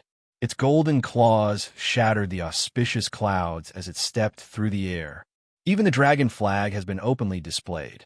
Fan Xian was silent for a long time before he finally spoke. The Qin and Yi family armies were too powerful. Although he was a 9th-level ace and had an incomparably firm temperament, he still couldn't help but feel his scalp tingle when faced with the densely packed army. "Are you afraid?" The Great Prince looked at him expressionlessly. "Anything will appear terrifying when there are too many of them. Ants are like this, mice are like this, cockroaches are like this, much less people." Fan Xian summoned a subordinate and said a few words. The 3 large flags moved slowly. Under the burning gazes of the rebel soldiers around the square and the slightly fearful gazes of the Imperial Army guards, they came to the front of the royal palace. They came behind the first rider to enter the square and fluttered in the wind. "You've been stubbornly refusing to break through. I always thought you still had some trump card up your sleeve," the Great Prince said slowly as he looked at the riders and flags in front of the royal palace with narrowed eyes. "My trump card is long gone," Fan Xian said without changing his expression. Fan Xian's expression did not change as he said, "But I always thought that those old fellows wouldn't just leave us to die. I always thought that since the rebel army had already entered the city, they would jump out and pretend to be super scions. Unfortunately, it seems that I guessed wrong." "What are scions?" The Great Prince twitched the corner of his mouth. "I'm also very confused. Has Director Chen really been poisoned?" Fan Xian looked at the mountainous army in front of the royal palace and suddenly took a deep breath. Slapping the bricks of the royal palace, he said, "Even if it's the 2 of us, so what?" The Great Prince looked at him deeply and said, "I don't want to die with you." The storm was coming, and the buildings were filled with worry. The 2 worried people in the corner of the royal palace were joking. The surrounding Imperial Army soldiers secretly watched this scene and listened to the Duke and Commander's hearty laughter. For some reason, they also felt that the rebel soldiers in front of the royal palace were not as terrifying as they had imagined. The Great Prince looked at the 3 lonely flags in front of the royal palace and the rider at the very front. He smiled slightly and said, "They're using their aura to suppress us and try to make the Imperial Army afraid. My subordinates would not be so cowardly. Why do we throw all the cards in our hands at Xingyang Gate?" Fan Xian narrowed his eyes and looked at the 4 riders standing in front of the royal palace. "It was to kill the enemy's spirit and raise the morale of our army. Then, how could we allow these 4 riders to stand so arrogantly in front of the royal palace as a demonstration? According to military tradition, the first rider to arrive will receive unparalleled glory. Fan Xian stared at the rider like a black dot. A moment later, he suddenly said, "Then, let him lose his glory." The great prince furrowed his brows. As the commander of the Western Expedition Army, he had a natural respect for the Qing Kingdom's military tradition. Although he greatly disliked the riders silently showing off their strength in front of the royal palace, he had never thought of doing anything. Furthermore, they were standing in a good position. It would be difficult for arrows to reach them. Fan Xian said resolutely and decisively, "I am not a soldier. I also don't understand glory. I only know that this is a matter of life and death. To still stand in front of me at this time," that is, before he finished his sentence, his hand had already swung down. The city guarding crossbow in the corner of the royal palace that had been silent for countless years suddenly let out a wretched cry. It was as if it wanted to wake up all the resentful spirits that had once died in the royal palace. Click! After the loud sound of a spring, a crossbow bolt, as thick as a child's arm, left the crossbow mechanism like lightning and shot out along a preset trajectory. The riders and banners, standing alone in front of the royal palace, were lonely but arrogant. They looked coldly and disdainfully at the imperial soldiers on the palace walls, conveying a powerful intimidation and pressure. All of this was broken by the sound of the crossbow. The first rider to enter the boundaries of the royal palace didn't even have time to raise his head before the massive crossbow bolt pierced through his body and into the body of his warhorse. Accompanied by a large spray of blood, the man and horse were ruthlessly nailed to the stone tiles of the square.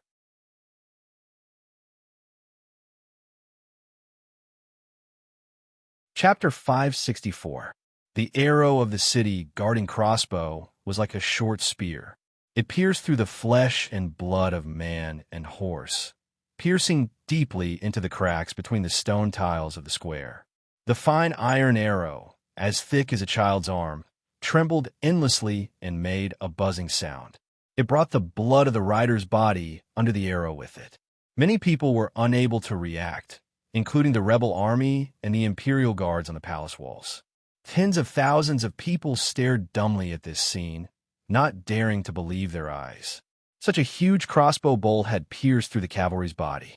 It was more like an iron rod from the heavens, ruthlessly smashing down from beyond the clouds. A death-like silence and an icy fear spread through the square. On the rider's body that had fallen gloriously, the 3 banner-holding officers also did not react. They looked stupidly at the rider in front of them, who had become bloody foam and the internal organs that had been squeezed out of the ground. They didn't know how to react. Horses were different from humans. Even though they were war horses that had been chosen out of 10,000, when they saw this scene and felt the fear of that crossbow arrow, their biological instincts made the 3 horses neigh in unison. After being startled, they began to gallop to the side. A moment later, 2 military flags fluttered in the morning wind. They returned wretchedly to the rebel army's camp. The other bright yellow dragon flag fell miserably to the flat ground of the square and rolled up into a ball. It looked very unsightly. The soldier holding the flag had been startled by the city guarding crossbow. The warhorse under him had also galloped in fright. For a moment, he lost his grip and dropped the dragon flag to the ground. The tens of thousands of Qing soldiers on and off the palace walls were still death-like silent. However, their gazes had moved from the bloody mud in the square to the flag. The dragon flag that represented the dignity of the Qing royal family and the Qing army's undefeatable will. This flag that seemed to always fly in front of the army and would not fall had fallen miserably to the ground. The emotions in the tens of thousands of eyes were complicated, angry, and not right. On the palace walls, Fan Xian narrowed his eyes and watched this scene. He smiled slightly at the great prince beside him and said, "The effect is good, isn't it?" The great prince did not reply. He thought to himself, the crown prince had raised troops today, yet he had even lost the dragon flag. He had truly embarrassed himself. The imperial soldiers on the palace walls suddenly exploded into cheers in unison. These cheers were, without a doubt, a ruthless whip in the faces of the tens of thousands of rebel soldiers below the palace walls. At that moment, the empty-handed cavalryman who had lost his flag had already returned to the rebel army's camp. He sat on his horse with his head lowered, trembling all over. He knew that he would face severe punishment from the military. As a flag-bearer, this was an honorable position, yet he had accidentally dropped the dragon flag to the ground. The hundreds of riders in the rebel army camp gradually parted. Crown Prince Li Chengxian, dressed in bright armor, slowly walked out under the protection of a few generals. He only glanced at the rider and didn't say anything. The Crown Prince's gaze was very gentle, but the cavalryman felt extremely ashamed. He gritted his teeth and turned his horse around, preparing to go to the square to snatch back the dragon flag that had fallen to the ground. It did not matter even if he died. At this moment, to everyone's surprise, a general beside the Crown Prince spurred his horse forward and came to the side of the cavalryman. He said, "When two armies cross swords, the one who loses the flag will be beheaded." The moment the word beheaded left his mouth, the cavalryman's body trembled. He unconsciously closed his eyes, but did his best to straighten his body. Then he felt a chill on his neck. The general pulled back his knife and didn't even glance at the fallen body of the cavalryman beside him. He squeezed out a cold snort from his nose and squeezed the sides of his horse. The handsome horse beneath him shot forward like lightning. In an instant, it galloped out of the rebel army camp and headed straight for the center of the square below the palace walls. It was headed straight for the dragon flag that was curled up on the ground. Not everyone in the tens of thousands of rebel soldiers recognized this general, but they knew what he was going to do. Involuntarily, their hearts trembled and their blood surged. Tens of thousands of people roared in unison and rhythmically. Amidst the iron-blooded and awe-inspiring cries of the tens of thousands of people, the war horse beneath the general was like a flying dragon. Its four hooves seemed to rise into the air as it pierced toward the palace walls like a sharp arrow. Riding alone in the open square under the gaze of tens of thousands of people and the piercing of crossbow bolts on the palace walls, it was very heroic. The speed of the horse was very fast. The rider's skill in controlling the horse was even more impressive. It looked like it was charging in a straight line toward the palace walls. In reality, it was following a strange path. Although it took some detours, it was full of vigor. In only a moment, it had charged to the center of the square. Until now, not a single one of the city-guarding crossbows had been fired. The Imperial soldiers and Overwatch Council soldiers beside the giant city-guarding crossbows broke out in a cold sweat. It was impossible for them to capture the path of the rebel general's advance. Even under such high speed, it seemed that he could still keenly capture the speed of fire and defensive range of the city-guarding crossbows. Fan Xian stared at this scene with narrowed eyes. He felt that in the blink of an eye, this rebel general had already charged to his feet and in front of the dragon flag. The city-guarded crossbows had just demonstrated their power once, and this rebel general had already charged over. Such vigor and courage was truly admirable. For some reason, Fan Xian suddenly thought of 13th Wang. His heart jumped slightly. He was just about to raise his hand when he used a great deal of willpower to order himself to slowly lower it. This small action did not fall into the eyes of the great prince, because he was also watching the one-man show of two armies fighting for power in front of the palace walls with a stern expression. When two armies crossed swords, vigor was the most important. The flag was the power. Capturing the flag was capturing the power. The rebel general on the horse rode to where the dragon flag was. He did not slow down. Using superb riding skills, he hung one foot on the pedal and reached down with one hand. Easily, he picked up the dragon flag. Although Fan Xian had lowered his arm, the group responsible for operating the city-guarding crossbows did not want to pass up this great opportunity. They pulled on the heavy spring of the crossbow mechanism. With a muffled bang, the thick palace walls seemed to tremble with the release of the giant crossbow. The neigh of a horse rose into the sky. The rebel general below the palace walls seemed to have guessed when the city guarding crossbows would fire. He raised the reins and kicked his beloved horse's abdomen with both feet. With a wild roar, he had the horse stand up on its hind legs. The warhorse's front hooves hung in the air as its massive body was forcefully twisted. It even hovered in the air in a stupefying manner.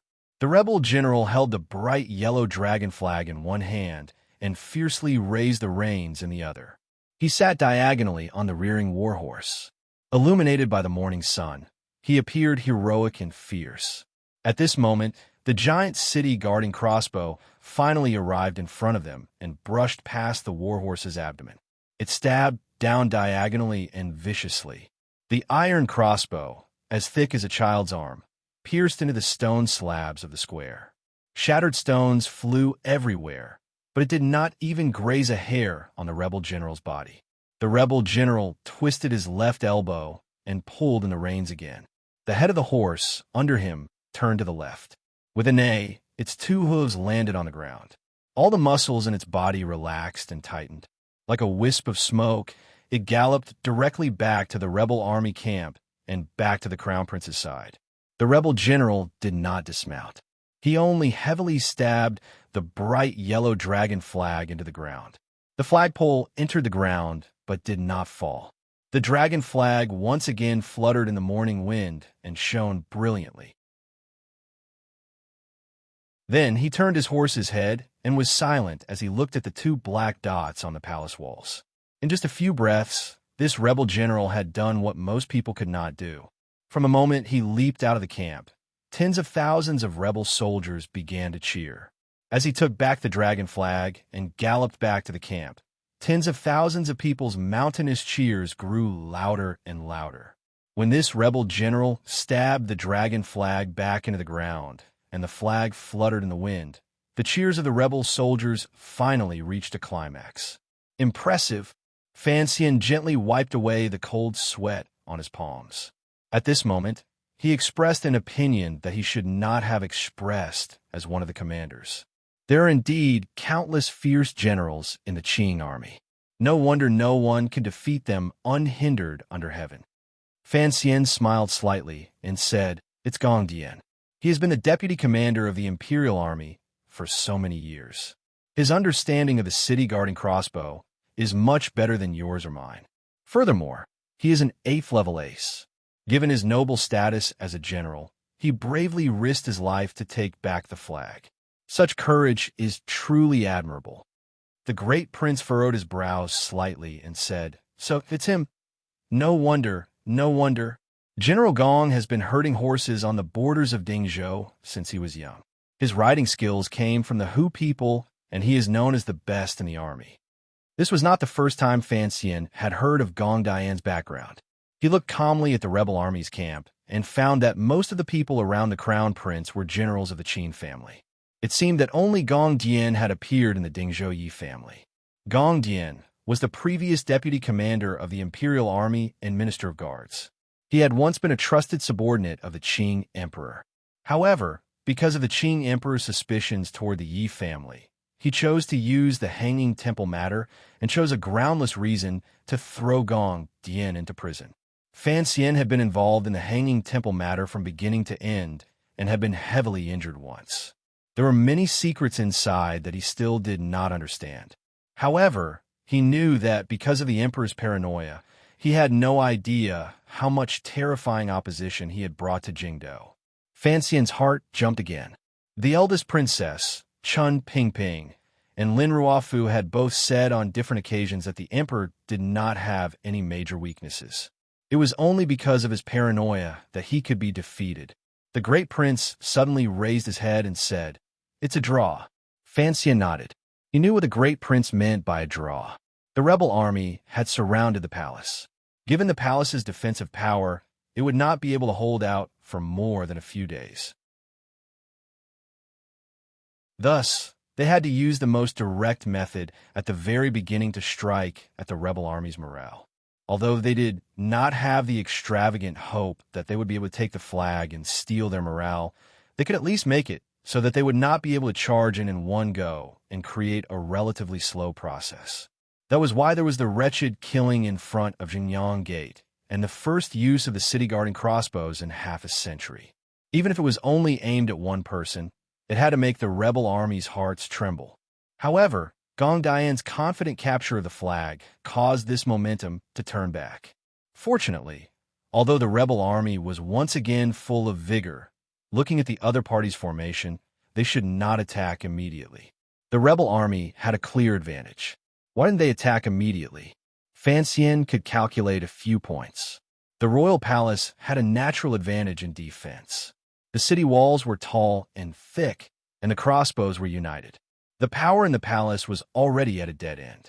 If the rebel army attacked, this kind of destructive power that would rise from a dead end forced the crown prince to reconsider. The more important question was, who would attack? Although the heavenly soldiers and generals I've been hoping for have yet to arrive, Fan Xian said to the great prince with a warm smile. I think the rebel army actually has a headache. They're not a monolithic bloc. Nominally, the Yi and Qin families both support the crown prince. But what does the crown prince think? Yi Zhong is the second prince's father-in-law. He raised his hand and pointed to a military horse far to the right and said, the second prince and Yi Zhong should be over there. Do you think the crown prince is willing to let the Qin family charge and break through the enemy lines and let the second prince take advantage? The great prince said calmly, of course, the second prince is also unwilling to let his father-in-law go out. He has many things on his mind. If the last bit of capital is used up, presumably, he knows very well how Changxian will deal with him in the future. Exactly. Fan Xian gently patted the green brick wall of the royal palace and looked at the rebel army camp, slowly moving toward the royal palace. In a quiet voice, he said, our two brothers both have ulterior motives. If we don't discuss it, we won't fight. Of course, no matter how you look at it, they are lions and we are antelopes. They don't want to lose too many people, so they will certainly urge us to surrender, Fan Xian said with his head lowered. The crown prince is a gentle person. The crown prince was fighting in the name of righteousness. He was not here to rebel. If he didn't say a few dignified words and just fought like this, wouldn't he be preparing to receive guests before the memorial archway was properly opened? Fan Xian was certain that this was something the rebels would never do, so he quietly waited for the crown prince, Li Changxian, to speak. Tens of thousands of rebel soldiers had already gathered. Forming into a formation, they slowly pressed toward the royal palace. The black mass was like a dark cloud pressing down on the city, making one's heart palpitate. The black cloud, like rebel soldiers, stopped 2 arrows away from the royal palace. Among the sea of people, a number of people slowly rode out from the rebel army camp. It was the crown prince and the important generals beside him. Beside the crown prince were the generals of the Qin family. Gong Dian, who had shown his confident hand earlier, was 2 riders away. Fan Xian watched this scene with narrowed eyes and saw much of the content clearly. Gong Dian following the crown prince was certainly an expression of the Yi family's loyalty. However, the crown prince did not have much trust in the Yi family. To the crown prince's right was the old Qin master. This old man had once again donned his armor for battle and put on the armor he hadn't worn for a long time. His old face was filled with a murderous aura accumulated on the battlefield for countless years. His usually muddy eyes stared at the juniors on the royal palace like an eagle. There was no sign of age. Given the old Qin master's position and authority in the Qin palace, he was, without question, the core leader of the rebel army. The Empress Dowager trusted him, and the crown prince also trusted him. He had also given the Empress Dowager and the crown prince sufficient support. However, a few strands of white hair seeped out from the armor. Blown by the Jingdo morning wind, he appeared somewhat lonely. Fan Xian's eyesight was very good. He looked silently at the elder of the Qing military. For some reason, he thought of when he watched the 1998 World Cup in his previous life. After the semifinal between Brazil and Holland, Zagallo had walked against the wind by the side of the field. His few strands of white hair had been blown into a miserable state. He was not letting his mind wander. He was just unconsciously remembering that scene. Fan Xian took a deep breath and thought to himself, Zagallo's meritorious service for generations. After winning that battle, he still ended up with a miserable ending. How could the old Qin master be an exception? The old Qin master, who was being cursed by Fan Xian, glanced at the crown prince and slowly opened his mouth to speak to the imperial soldiers on the palace walls. You are soldiers of the Qin kingdom. How dare you help Fan Xian? A regicide. Prince Huqing, listen to my orders. The moment the old Qin master opened his mouth, the air in the square above the royal palace began to buzz. Fan Xian's pupils constricted. He and the great prince met each other's eyes. They both saw the fear in each other's eyes. The old Qin master had a powerful cultivation and profound martial power. Fan Xian quietly wiped the sweat from his palms on the bricks. He had long guessed who the true warrior of the Qin family was. No matter what, he had never thought that the 9th level hidden deep in the Qin family would be the old Qin master himself. That old and weak man was actually a superior 9th level super warrior. This reality immediately charged into Fan Xian's heart and made his expression become ugly. He was indeed worthy of his great reputation.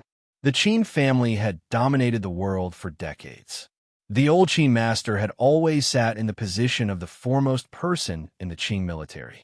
Even the incomparably arrogant Yan Xiaoyi was incomparably respectful to him. There was indeed a reason for this. Fan Xian's right index finger began to tremble slightly, not out of fear, but out of excitement. In the beginning, it had been very difficult to snipe Yan Xiaoyi.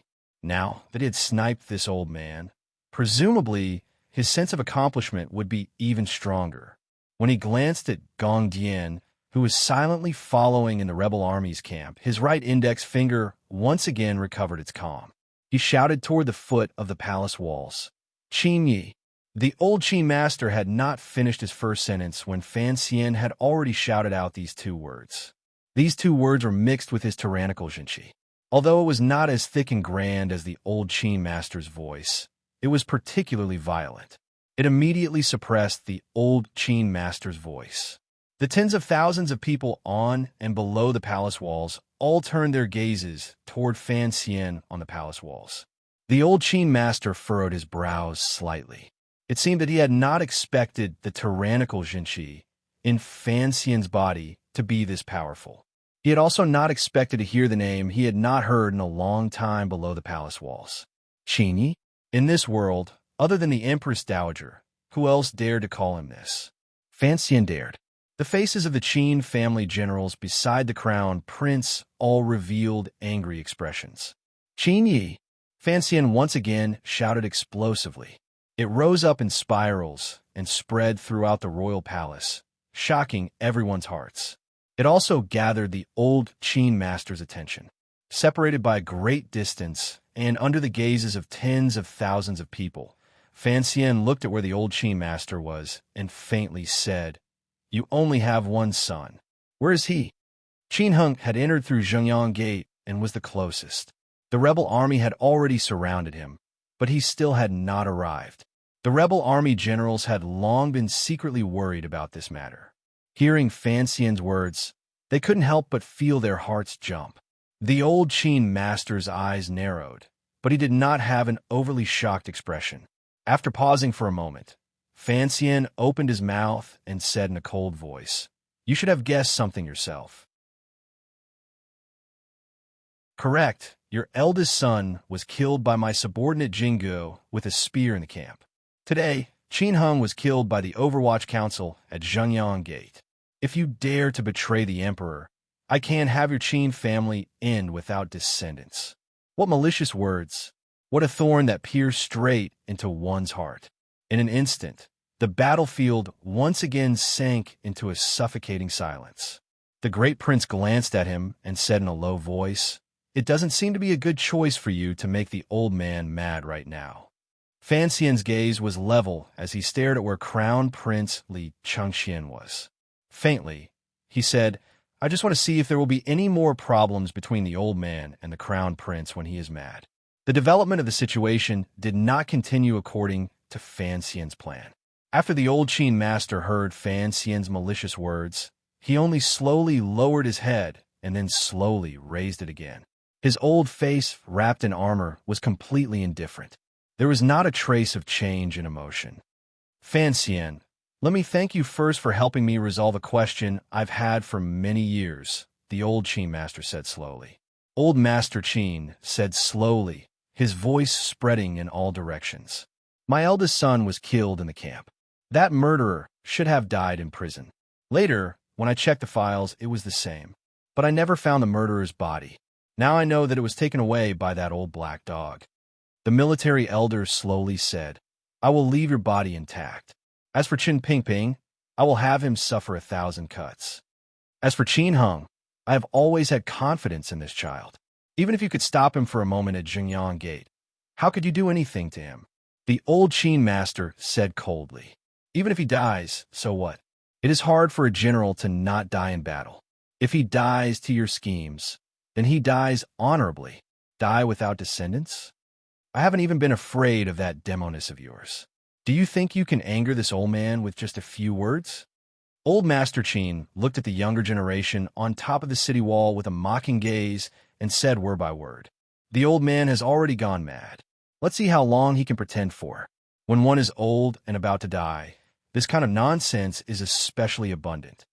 Just like the old Qin master, Fan Xian finally learned a secret he had guessed for a long time. He sighed in his heart and turned his gaze slightly. Looking sincerely at the crown prince beside the old Qin master, he spoke before the crown prince could open his mouth, and with sincerity. Chengqian, surrender. Sincerely saying, everyone, please give me your monthly tickets.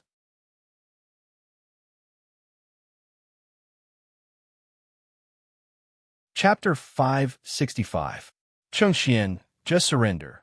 Fan Xian's warm and gentle words made the tens of thousands of people inside and outside the royal palace dumbfounded at the same time.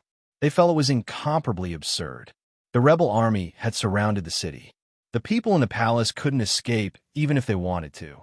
Sir Fan Jr. was shamelessly speaking on top of the palace walls at this moment to urge them to surrender. Crown Prince Li Chengqian, dressed in martial attire, sat on his horse. He sucked in a cold breath and thought to himself that Ji's skin was indeed becoming thicker and thicker to be able to say such things. Furthermore, he had said it so naturally. If someone who didn't know the situation had heard this, they would probably think that he, Li Chengqian, was the pitiful person being chased like a rabbit and not Fan Xian. In just one night, Fan Xian had changed from a court criminal to a so-called regent. He had shaken off his life of exile and broken into the royal palace. He had almost captured the crown prince in one move and successfully reversed the situation. Immediately after, in the early hours of the morning, the crown prince had luckily escaped. The army entered the city and instead surrounded Fan Xian in the palace. The so-called changing of the royal flag on top of the palace walls probably referred to the story of what had happened that night. The story had always been absurd. What was the point of Fan Xian saying such absurd words? Li Chengqian raised his head to look at his two brothers on top of the palace walls. After smiling bitterly, he shook his head and thought self-mockingly that after the old Qin master had spoken, he should have been the one to sincerely urge his brother to surrender. Unexpectedly, Fan Xian had rushed to say such words and stuffed his own words in his mouth. Fan Xian was indeed sinister to the extreme. The sound of messy horse hooves rang out from the square to the right. Li Chengqian unconsciously turned his head to look and saw the Dingzhou army entering the capital from the west gate, slowly moving toward the center of the army he was in. He furrowed his brows. In front of the thousands of people, he saw the second prince's handsome face. A faint chill rose in his heart. The things in his brother's heart were not simple. His face was very similar to Fan Xian's. The calculations in his heart were probably just as sinister. The Dingzhou army slowly stopped on the right flank of the rebel army and carefully maintained a respectful attitude toward the rebel camp. Big brother, you and I. Crown Prince Li Chengqian glanced at the second prince and finally opened his mouth. He could not wait for the second prince to speak. However, he did not have the support of internal qi. He had a shout to be heard by those on the palace walls. Although he still maintained the dignified royal aura that he had cultivated as the crown prince of the Eastern Palace for a dozen years, in comparison, it was not as valiant as when Fan Xian had berated the Qin family. Fan Xian picked his ear and glanced at the great prince. He didn't say anything because the great prince was listening very seriously. The crown prince's words were all within his calculations. He was trying to use brotherly affection to convince the great prince. At the same time, he was still pushing the Dong Mountain incident onto Fan Xian. Although the crown prince knew that the great prince would not believe that Fan Xian was the assassin, he still had to say it. Any brotherly bond had to be built on a logical foundation. The great prince's expression darkened. The emperor had 5 sons. If one did not count Fan Xian, who had grown up in Danzhou, and the third prince, who was the last to be born, then the crown prince, and the second prince could be said to have grown up together. Although the crown prince's status was respected, the 3 brothers had a good relationship, particularly before the emperor showed favor to the second prince. The interactions between the 3 princes were more valuable than the bloody plots and stories in the history books. Everyone had thought, but no one wanted to imagine, that one day these 3 brothers, who had grown up together, would meet with swords and weapons. The second prince, who had remained silent since the rebel army surrounded the palace, also opened his mouth. He gently used the heel of his boot to tap the horse beneath him and allowed the horse to take him 10 feet out of the rebel army ranks. Gazing at the palace walls, he followed the crown prince's words and began to speak sincerely to the great prince. It had to be said that the second prince did indeed have a way of winning people's hearts. He did not mention the matter of the great prince surrendering. He only used the friendship of the past to describe his displeasure at the great prince helping Fan Xian in an angry tone. He also faintly mentioned that the Qing emperor's attitude toward the great prince was not like that of a father toward his son. Fan Xian glanced at the great prince and found that beside him, the great prince's expression was growing darker and darker. He was not worried that the great prince would fall under the pressure of the situation and the crown prince and second prince's familial attacks. When he analyzed something, he would always start from a person's personality. He knew that the great prince's personality was like a raging fire. He turned to look at the still shouting second prince and furrowed his brows slightly. He recognized the general beside the second prince as Yi Zhong. 30 years ago, Yi Zhong was already the commander of the Jingdou garrison. Now, he was in his 50s, but he did not look old at all. Furthermore, he did not have the imposing aura of other famous Qing generals. His figure was a little short and a little fat. However, Fan Xian would not underestimate him because he knew that he was a 9th-level ace who had long made a name for himself. Yi Liuyun's closest nephew, who had once fought with his terrifying mother, was not a simple person. Furthermore, a person who could become the commander of the Jingdou garrison at the age of 20 could not be described as simple. Fan Xian's brows furrowed deeper and deeper, but his eyes grew brighter and brighter. They were as bright as a star that refused to retreat under the light of the rising sun. The great prince suddenly yelled loudly at the rebel soldiers below the palace walls. "Enough!" The second prince smiled helplessly and stopped talking. The great prince said in a severe voice, "What time is this? You still don't forget to frame Fan Xian. I know that for the sake of the throne, you are willing to do any ugly things, but don't forget there are some things that I cannot do. If you want to attack, then attack. Don't be so long-winded like a woman." These words were said resolutely and with great vigor. They did not give the crown prince and second prince any room to maneuver. The second prince's usually gentle face finally became dark. For some reason, he had become so angry. Angrily, he roared toward the palace walls. "Big brother, don't forget, we are the brothers." Brothers? The great prince had been worried about the guards of the royal palace and a major plan with Fan Xian for many days. His mind had been exhausted. His eyes were deeply sunk in, but they only made his gaze appear even sharper. He looked at the crown prince and then at the second prince. Suddenly, in a severe voice, he said, "Brothers, you aren't even willing to be sons, yet you are willing to be brothers." There was a silence. These words had exposed too many things. The imperial soldiers on the palace walls had long known of this matter from the posthumous edict. Immediately, their eyes revealed grief, anger, and pain. However, the expressions of the rebel soldiers below the palace walls became strange. Although the emperor had been assassinated on Dong Mountain, the emperor's might still existed. As a disciple of the Qing army, he carried the crown prince's banner. In reality, what he was doing was killing the emperor and usurping the throne. Who would not be terrified? Who would not have their stomachs drumming? The great prince stood between the battlements of the palace walls and furrowed his brows deeply. Looking at the crown prince, he said sorrowfully, "The Dong Mountain incident was done by the eldest princess. I know you don't have this ability, but you must know, even if father wants to depose you, you are still a son. How could you do such a thing that is worse than an animal?" The crown prince's expression was dim.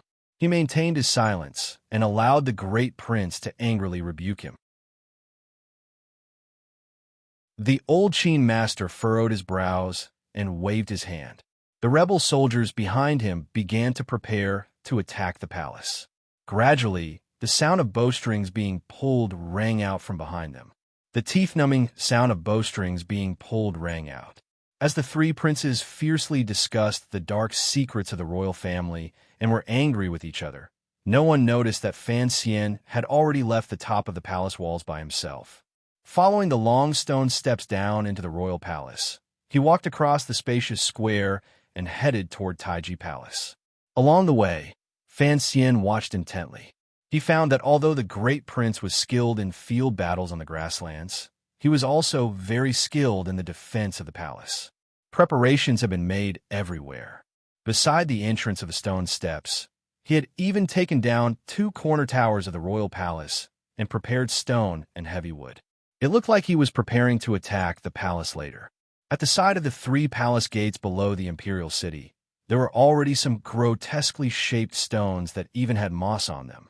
Fan Xian narrowed his eyes and wondered if the fake mountains in the palace had also been taken down by the eldest prince. Just as he was thinking this, a group came in front of him. Under the escort of a few imperial soldiers, 100 or so tired-looking eunuchs were using carts to push the moss-covered stones. It was indeed the fake mountains in the palace. There were 3 palace doors in the royal palace. Usually, only one would be open.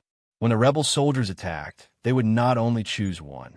Fan Xian knew that the great prince was preparing to use the fake mountains and stones to firmly block these 3 palace doors. This work had probably been prepared since before dawn. Blocking the rebel soldiers outside the palace and trapping himself inside the palace was what was called defending to the death. Fan Xian sighed. He knew that the eldest prince had already made up his mind to die. Compared to the spacious royal palace, there were not many imperial soldiers. Compared to the spacious royal palace, they were sparse. There was not much confidence. Fan Xian sighed again. He knew that the 1,000-odd imperial soldiers had already been moved to the palace square, where the eunuchs and serving girls lived. First, it was to suppress the restless factor in the palace. Second, it was because in the entire royal palace, that was the easiest place to break through. Entering Taiji Palace, he saw the worried officials, the heavy-faced Lady Ning and Yi Guipin, and the restless third prince. Fan Xian sighed 3 times in his heart. He bowed to the scholars Hu and Shu, but he piled a smile on his face and said to the third prince, "Qingping, the battle is about to start. Do you feel excited?" The third prince, Li Changping, was after all a child. After learning that the royal palace was surrounded, he had begun to feel afraid. Although he forcefully suppressed it on his face, after hearing Fan Xian's words, he couldn't resist flattening his mouth. Amidst the fear, there was still a smile from Fan Xian's teasing. It appeared very comical. Fan Xian turned and bowed to the pale-faced Empress Dowager. He then glanced at the long-haired Empress and said in a low voice, "I invite the Empress Dowager and Empress Dowager to come up to the palace walls to watch the battle." Since ancient times, rebellion had to be carried out. The work of clarifying righteousness and flaunting one's legitimacy had already ended amidst the great prince's angry rebuke and the crown prince and second prince's depression. The rebel soldiers at the foot of the palace walls were already closing in, particularly the thousands of archers in the rear barracks. They had begun to prepare to shoot in unison. There were only 1,000 imperial soldiers on the top of the palace walls. After this rain of arrows, there would probably be many casualties. The great prince's hand pressed against his sword and walked silently on the top of the palace walls. Occasionally, he gave a few orders, ordering the soldiers to prepare to welcome the rebel army's attack. This was the first time the Qing royal palace had been baptized by a rain of arrows. No one knew what kind of bloody rain and foul wind they could withstand after the rain of arrows. Because they had not planned to defend the royal palace and did not control the city guards, the imperial soldiers' defense was already at a disadvantage. They did not have enough bows and arrows in their hands. They could only rely on the 4 city-guarding crossbows at the 4 corners of the palace walls. However, there were tens of thousands of rebel soldiers. Even if these 4 crossbows were cannons used to kill mosquitoes, how many could they kill? Get ready.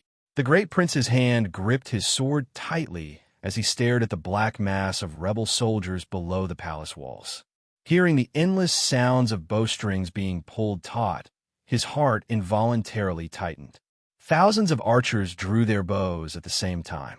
The heart-shaking, creaking sound seemed to pierce through everyone's eardrums on the palace walls and shake through everyone's mind. The imperial soldiers on the palace walls had already hidden behind the arrow mounds.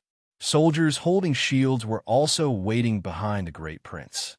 A great battle was about to break out at any moment.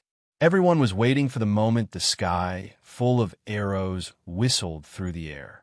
However, Fan Xian did not let all of this happen. He had no interest in admiring the sight of the siege. He also did not show off until the imperial soldiers had suffered heavy losses and then bring out his good or bad hand. A flurry of hurried footsteps came from the stone steps. Following the footsteps was Fan Xian and the dozens of panting old officials behind him. There were also a number of women half-supported and half-held by eunuchs. These women were originally the most honorable women in the world. Now, they had become the most lowly and humiliating. Fan Xian held the 3rd prince's hand with one hand and walked behind the great prince. Narrowing his eyes, he looked at the rebel army camp below the palace walls that was about to shoot. He couldn't help but feel shocked. With so many arrows shooting over, how could the royal palace be defended? He circulated his Zhenqi and shouted loudly to the rebel soldiers below the palace walls. Changxian, 2nd prince, quickly stop. Hearing this, the crown prince and 2nd prince raised their heads and looked toward the palace walls. They then saw a scene that made their hearts tremble. Mother, Empress Dowager. Looking at the women who had suddenly appeared on the palace walls, the crown prince and 2nd prince couldn't help but cry out in surprise. Even the old Qin master and Yi Zhong couldn't help but furrow their brows. Then, they heard Fan Xian yell at them from beside the women, "Don't fight in a hurry. I brought your mother, grandmother, and brother to see you." Hearing these words, many people had the urge to vomit blood. No one would have thought that Fan Xian, who was renowned as an immortal poet and had displayed his dark power as the commissioner of the Overwatch Council, would say such shameless words. However, only Fan Xian knew that after experiencing the life and death experience on the meadow, his life had finally undergone a welcome change. He had shaken off the dark air accumulated from 2 lives and was gradually coming closer. Gradually, he was going to merge with the little boy on the rooftop in Danzhou who had yelled for it to rain to collect his clothes. Such a Fan Xian was a cute Fan Xian, a disgusting Fan Xian, a shameless Fan Xian, and a terrifying Fan Xian. No matter how shrewd the crown prince and 2nd prince were, seeing this frightening scene, they couldn't help but become angry. The 2nd prince scolded in a stern voice, "Fan Xian, you're shameless." Fan Xian glared back at him and scolded, "You just realized?"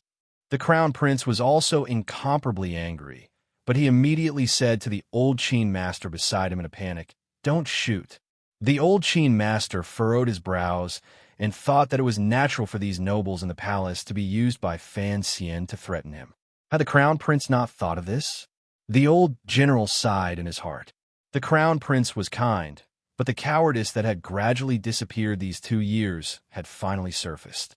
For a soldier, in this moment of life and death, there should be no hesitation. The so-called fear of shooting at the rat for fear of harming the innocent was just cowardice. In the end, the old Qin master did not understand that sometimes another name for cowardice was human nature. Without question, Fan Xian's behavior right now did not have much of human nature. He had only calculated the crown prince's personality. Calmly smiling, he stood by the great prince's side and said, "I just don't want to be shot into a porcupine. Why'd you bring Qingping here? He is still a child." The great prince sighed and looked at the officials beside him, the Empress Dowager and Lady Shu. He then glanced at the third prince and spoke with disapproval. "As the future monarch of Qin Kingdom, I must see this scene with my own eyes." Fan Xian gently held the third prince's trembling hands. The third prince had seen so many rebel soldiers with his own eyes. He had truly been frightened. Fan Xian smiled slightly at the trusted aide beside him and ordered, "Please have Lady Shu stand in the left corner tower. Please have the Emperor stand in the right corner tower. Please." He glanced at the pale-faced but silent Empress Dowager and said, "Please have the Empress Dowager stand by my side. I'll put 3 MasterCards here. I want to see if their arrows are as accurate." Hearing these words, the people on the palace walls all felt a chill in their hearts. After the clamor, Fan Xian looked at the people in the rebel army camp who were arguing fiercely about something and said, "Regardless of what the crown prince and the old Qin master decide to compromise in the end, presumably they will both be very displeased with each other." The great prince sucked in a cold breath and looked at him. "You even calculated this?" Fan Xian turned his head and glanced at the cold-faced second prince and the short tower like Yi Zhong beside him. "There are still many things I am calculating. If the one leading today was the second prince, the rain of arrows would probably have arrived by now. Although the Empress is not as amiable as Lady Shu, her fate is much better than Lady Shu's because her son is stronger than Lady Shu's son. Even if they don't shoot, the rebel army will still attack." Fan Xian lowered his head slightly. "Go and prepare. I need to think through a problem." The great prince glanced at him and ordered his trusted aide to heavily protect the third prince. He then glanced at the silent Empress Dowager. Confusion grew in his heart, but it was not convenient for him to say more. He left. Fan Xian let go of the third prince's hand and held the Empress Dowager's old and slightly stiff hand. He took a few steps to the left like a filial grandson holding his grandmother. He allowed the Empress Dowager, dressed in a bright yellow phoenix robe, to appear on top of the palace walls. She was like a bright lamp hanging high in the morning sky, reflected in the eyes of all the rebel soldiers. The archers of the rebel army unconsciously loosened their bowstrings. Although the orders from their superiors had not yet come, their arms were already beginning to ache. Furthermore, everyone had guessed who the old woman in phoenix robe was. She was the emperor's mother, the crown prince's grandmother, and the only remaining elder of the Qing royal family. Even talking about such a noble figure was a blasphemy, much less pointing an arrow at her. If they accidentally injured the Empress Dowager, who would bear the consequences? As long as it was a Qing citizen, no one wanted the Empress Dowager to suffer any harm. Thus, when Fan Xian brought the Empress Dowager onto the palace walls, the great prince's mood was awkward. After the scholars Shu and who did not listen to their advice, they could only sigh. Those who knew the details of the palace rebellion last night all knew that Fan Xian never used the most sinister methods to deal with the noblest of people. The sword mark on the Empress Dowager's neck was the most powerful evidence. Fan Xian gently helped the Empress Dowager tidy the high collar of her phoenix robe and carefully pulled out a strand of hair. Evenly, he said, "As expected, Empress Dowager still has to wear formal attire. Only then will it have sufficient intimidation power. It was not in vain that I wasted my time ordering those old nannies to dress you up." The Empress Dowager suddenly turned her head. Boundless hatred abruptly appeared in her old and tired eyes. It was as if she wanted to swallow Fan Xian. Fan Xian didn't even look at her gaze. By her ear, he quietly said, I also know that it is very painful not being able to speak. Taking my medicine is also very painful. Think about it. Your family deserves this kind of retribution.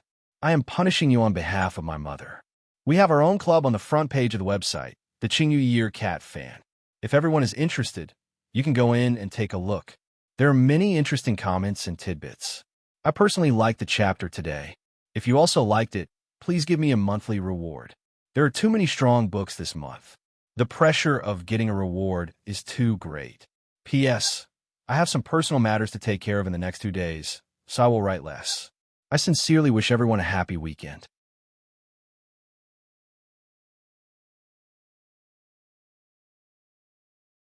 Chapter 566. It was sweet and sour. It was the taste of the pill Fan Xian had forced the Empress Dowager to swallow. The pill had always been kept close to Fan Xian's body. Even though he had experienced so many life and death battles these 2 years, entered the sea and climbed mountains, and was covered in wounds, Fan Xian did not lose these pills. He knew these pills were very important to him.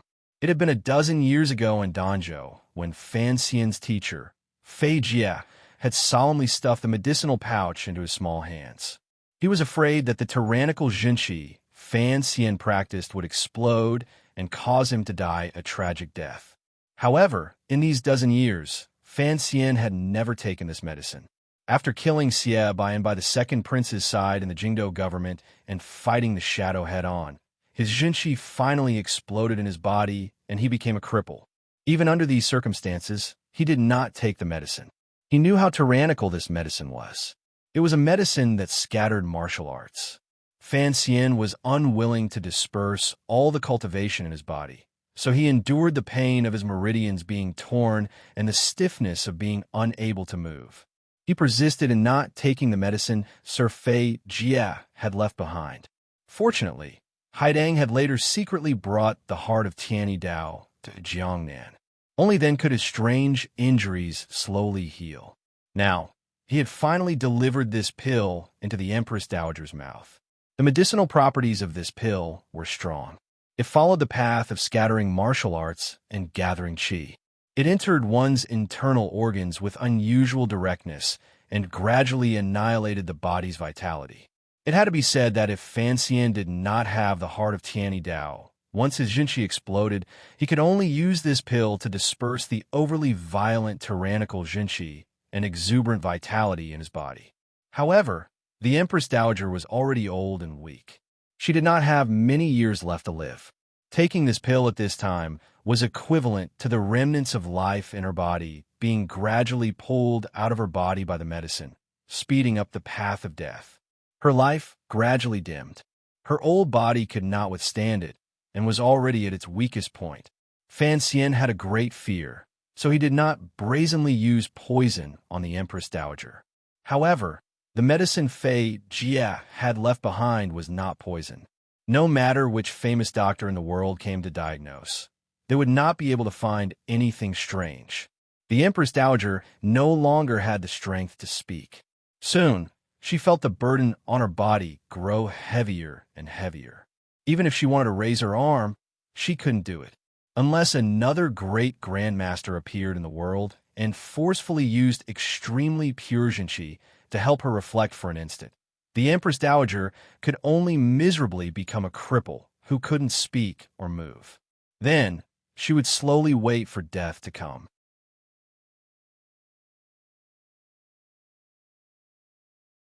He gazed at a place further away, at the past, and at the variable he had been waiting for, but had never appeared. 30,000 against a few thousand. No matter how high the palace walls were, even if the rebel army didn't dare to release arrows, and even if they had to use people to fill in the gaps, they had to fill in the moat outside the royal palace. They had to fill in a human ladder, climb to a high place, and destroy everything in the royal palace. Looking at the busy arrangements of the rebel army and the gradually rising siege ladders, Fan Xian's pupils constricted slightly. He felt a glimmer of coldness at the bottom of his heart. The 3-part ladder produced by the 3rd workshop of the palace treasury had finally been moved over. The attack was finally about to begin. These military equipment were all produced by the palace treasury. As the head of the palace treasury, Fan Xian couldn't help but feel a glimmer of absurdity. The things he had produced were going to be used to attack him, and he couldn't find any way to deal with it. His heart began to beat faster. His scalp felt numb. His brows were furrowed tightly. Suddenly, he took a few heavy breaths. He felt that there was a problem with his breathing. His chest felt heavy. Leaning against the arrow hole made of bricks, he slowly crouched down. The hearts of everyone on the palace walls jumped. They all rushed in his direction. The battle was imminent. If one of the main commanders, Fan Xian, suddenly had a problem with his body, it would, without a doubt, be a massive blow to the morale of the imperial army. The third prince was close to him. Fearfully holding his left arm, he called out, "Sir, what is it?" Without waiting for more people to gather around him, Fan Xian raised his right arm with his head down. In a tired voice, he said, "I need a quiet place to think about some problems. You all go prepare. Don't mind me." Hearing this, no one could relax. Seeing his stubbornness and the fact that the rebel army was already preparing to attack, they could only accept their orders and rush to the area they were defending. The great prince stood in the commander's position and glanced at him from a distance.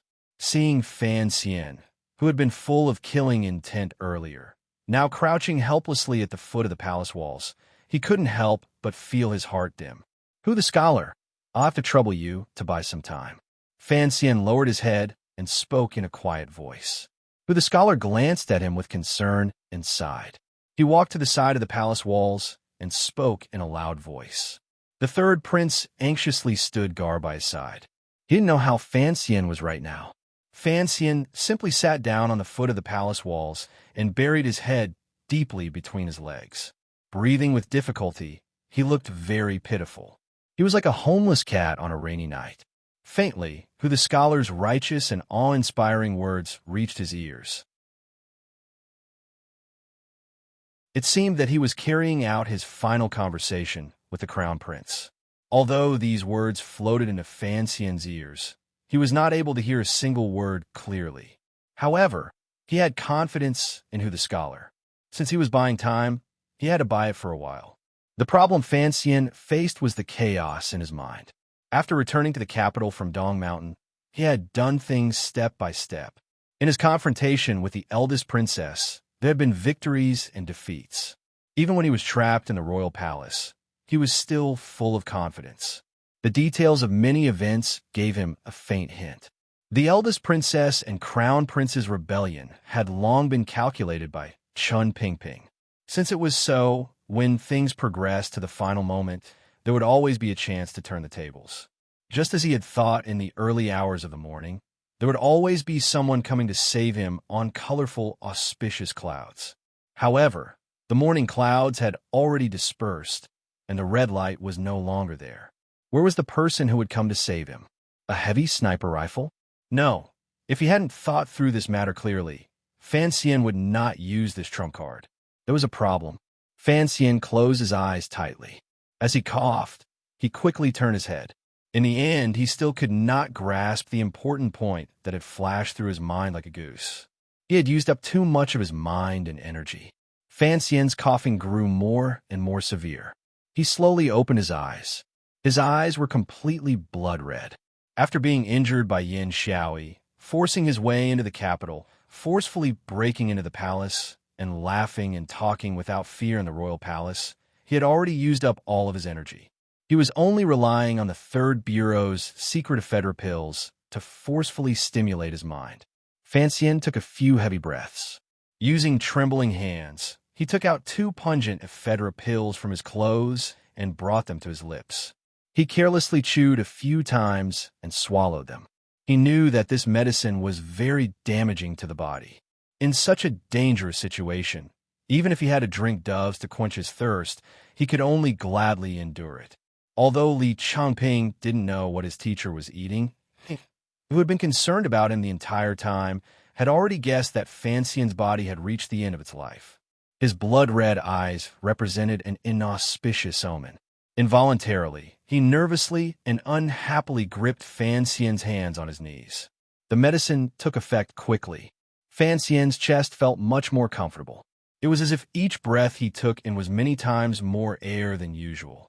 Naturally, his coughing also slowed. However, the lines of blood in his eyes grew denser. Compared to his slightly haggard but full of heroic spirit, he appeared to have a heart-palpitating charm. With a slap, Fan Xian, who was sitting on the ground, suddenly pulled his hand out of Li Chengping's small hands. Like lightning, he reached to the left and grabbed the old woman's feet in the golden palace shoes. Fan Xian didn't turn his head to look. He only coldly said, "You didn't dare to kill yourself in the palace. Now, you want to use your death to provoke the crown prince into a fierce attack?" When he stretched out his hand like lightning, the pair of feet in the palace shoes were trying to quietly stand on their tiptoes and move their owner's weak body toward the hard ground below the palace walls. Li Chengping looked at this scene with great terror.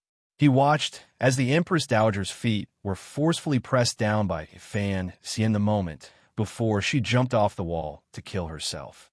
The Empress Dowager had taken the medicine and was already at the end of her life. Fan Xian had not recovered from his heavy injuries. Forcefully increasing his power, he was also almost at the end of his life. However, a murderous aura of death still echoed between these two, grandmother and grandson, who were both at the end of their lives. It was always simple for a person to die. The Empress Dowager looked coldly and hatefully at the side of Fan Xian's face. Seeing the strange redness seeping out of his eyes, she gradually felt pleasure in her heart. No matter how powerful the wicked woman and her son were, in the end, they could not be allowed to exist in this world. This was something that had long been decided by fate. History had long proven this point. However, after Fan Xian said those words, he unexpectedly sank into silence. His eyes stared blankly ahead and gradually furrowed his brows. His eyes gradually lit up, just like when he was looking at Yizhong earlier. It was as if he had finally thought through something and made up his mind about something. The negotiations between the scholar and the crown prince had already broken down. The rebel army beat the war drums and began their first attack on the city. Far behind them, in the area of Taiping Square to the left, a heaven-shaking cry of killing rang out. The war drums rang out. Although there was no rain of arrows, there were stray arrows flying through the sky with a whistling sound. Countless rebel soldiers pushed ladders and large carriages covered in oilcloth. Bravely, they braved the giant crossbows and sporadic rain of arrows. Against the rocks falling from the top of the palace walls, they charged forward.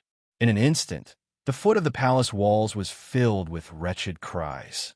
The sight of blood flowing and the pain of fire burning filled the air. The morning sun had long risen into the slanting sky. Mercilessly, it watched Jingdo bleed again after a dozen years. Fan Xian slowly rose and emotionlessly watched the scene in front of him. He didn't look at the Empress Dowager beside him. Instead, he said to her, "I've thought through many things." When he pressed down on the Empress Dowager's foot, he couldn't help but think of his grandmother in Danzhou. He thought of the words she had always sternly told him. The Fan family does not need to take sides because we will always stand on the Emperor's side.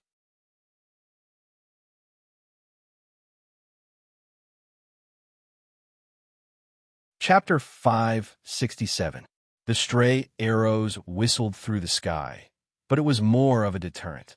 Under the Crown Prince's powerful suppression, the rebel army did not have the courage to rain down a terrifying rain of arrows on the city walls.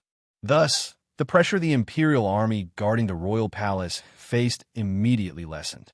They only had to face the problem of contact. Although the sounds of killing shook the heavens below the royal palace, it did not cause any losses to the Imperial army. Instead, it was the Imperial army stationed in the direction of Taiping Square that faced the greatest danger. However, there were many rebel soldiers at the main gate of the royal palace. At this moment, the thousands of rebel soldiers below the city walls had split into 3 rows and formed 3 black lines that pressed forward. It was truly frightening. Muffled sounds continuously rang out from the 4 corner towers of the imperial city. Every sound would tug at the heartstrings of the crowd, and the entire imperial city would tremble. The strong vibrations represented the strength of the city guarding crossbow. The giant crossbow bolts pierced through the air like black light and mercilessly stabbed into the rebel army's formation. Countless bursts of blood blossomed, and the ground was covered in sticky meat paste. However, there were only 4 city guarding crossbows, and there were only 2 on the left and right side of the square. How many people could they kill? The rebel army's triple wave charged quickly to the foot of the royal palace without any obstruction. The main target of the city guarding crossbows was still the military equipment the rebel army used to attack the city, especially the sharp and heavy carriages used to break through the thick palace gates. These carriages had fire blades made from cowhide, and the front end with a giant piece of wood that had been sharpened into a sharp point. They were already very heavy. Once they were pushed at high speed, the impact against the palace gates was very powerful. A crossbow bolt accurately struck a battering ram. The sharp tip easily tore through the seemingly tough cowhide and slammed heavily into the ram. Although the ram was tough and could not be broken by a giant crossbow bolt, the powerful impact of the city guarding crossbow still caused the ram to jump up. It was like a beetle on the ground that felt the earth shake. Then it rolled over miserably and crushed a number of rebel soldiers beside it to death. It could no longer move. Within the 3 rows of rebel army charging formation were a dozen heavy and murderous rams. The moment the attack began, the 2 city guarding crossbows fired with all their might and successfully destroyed 3 of the rams. However, the city guarding crossbows took too long to reload, and the rebel army's charge came very quickly. In an instant, most of the rams had passed the line of fire of the city guarding crossbows and neared the 3 main gates of the royal palace. The rebel soldiers shouted in unison, pushing the battering ram as they charged forward with all their might. With a number of teeth-numbing sounds, the rams finally successfully crashed into the thick palace gates. The main gates of the Qing royal palace were very thick. Under such a terrifying crash, they still shook violently. The hinges of the door creaked as if they were about to fall apart. The 4 giant door bolts, which were arranged from top to bottom, were bent out of shape. However, the thick door latch finally withstood this powerful impact, and the creaking sound of the door hinge gradually calmed down. Other than a large dent in the main door of the imperial palace and a dozen or so copper nails falling, everything else was fine. At least, in this attack, the main gates of the Qing royal palace still appeared sturdy and unbreakable. However, the rebel soldiers did not have a trace of a strange expression. Under the stern yells of their superiors, they quickly pulled the first wave of rams away from the palace gates. The rams in the second wave had already passed through the sparse arrows of the imperial soldiers on the city walls. They had escaped the powerful city guarding crossbows that, like old people, only moved once in a while and crashed viciously into the palace gates. There was another loud crash.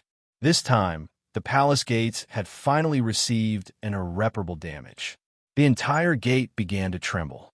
It gave one a feeling that it was on the verge of collapse. It was as if it could collapse at any moment.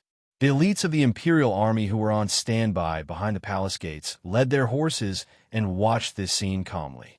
Although their faces were calm, the anxiety that flashed across their eyes revealed their true feelings. Separated by a thick door, the rebel soldiers risking their lives to launch a powerful attack saw hope that the royal palace would be broken. Their morale immediately rose. With a loud roar, they charged forward again. The 3rd wave of attacking troops arrived. Under the merciless attacks of the imperial army's arrows, boulders, and logs, the rebel army left behind hundreds of corpses. Finally, they succeeded in withstanding the 3rd wave of attacks on the palace gates. With a muffled crack, dust flew into the air.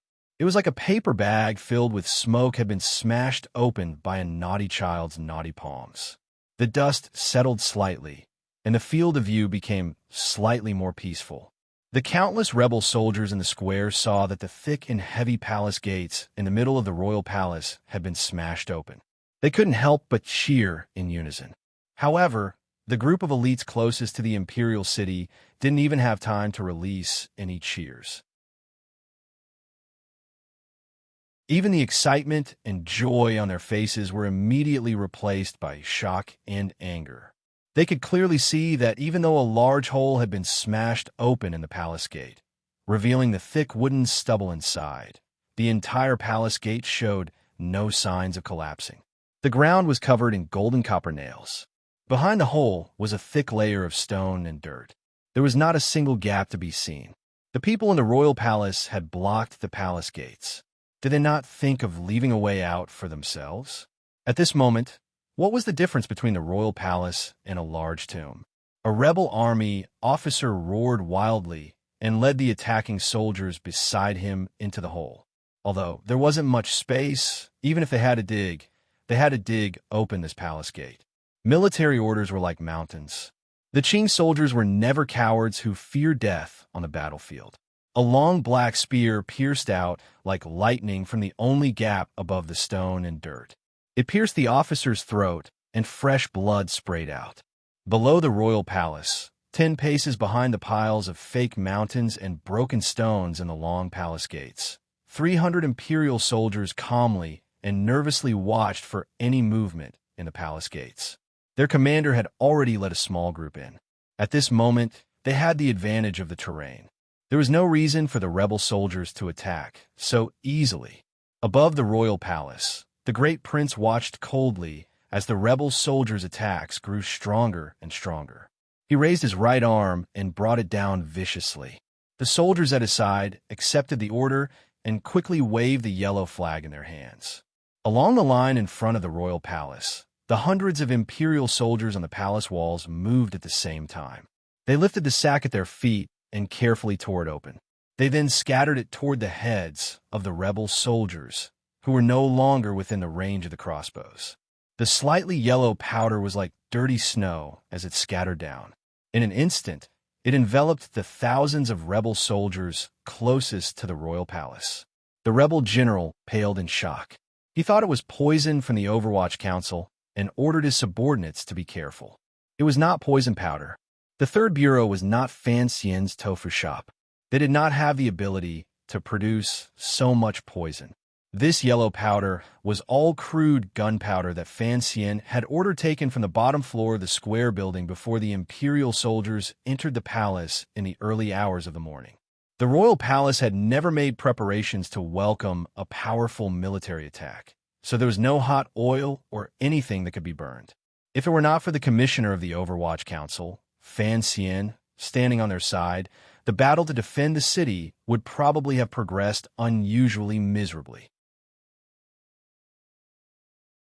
The great prince glanced at Fan Xian, who had been calmly watching the rebel army camp in the distance, and gently nodded his head.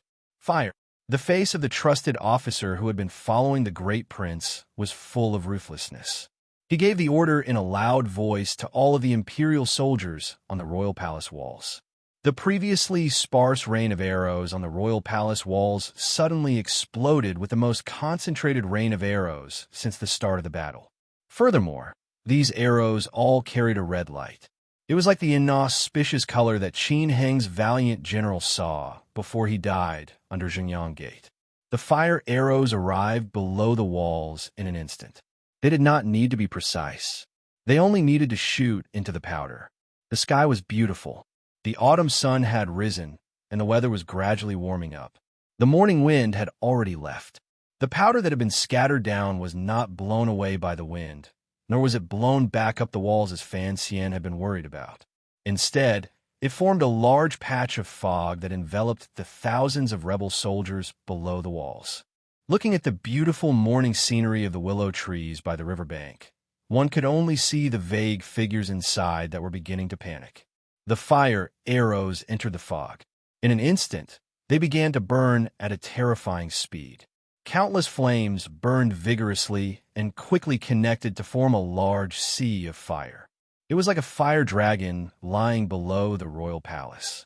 It was also like a calm lake illuminated by the golden sun. Gradually, waves began to rise and churn. It was extremely bright and scorching hot. It actually covered the light of the sun in the sky. What about the people in the fog? They howled wretchedly and burned, turning into countless pitiful people on fire.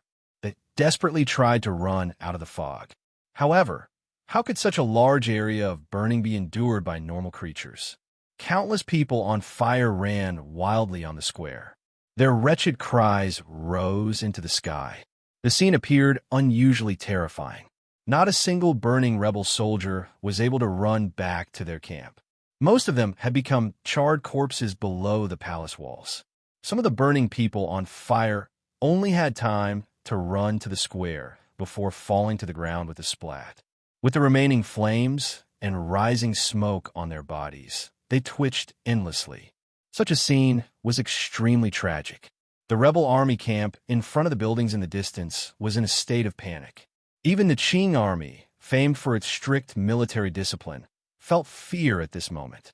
No one had thought that the imperial soldiers guarding the city would have such a terrifying method. The crown prince's face was ashen while the old Qing master looked coldly at the palace walls. Slowly, he said, "Only Fan Xian could do such a ruthless method." The smell of burning in the square stimulated everyone's state of mind.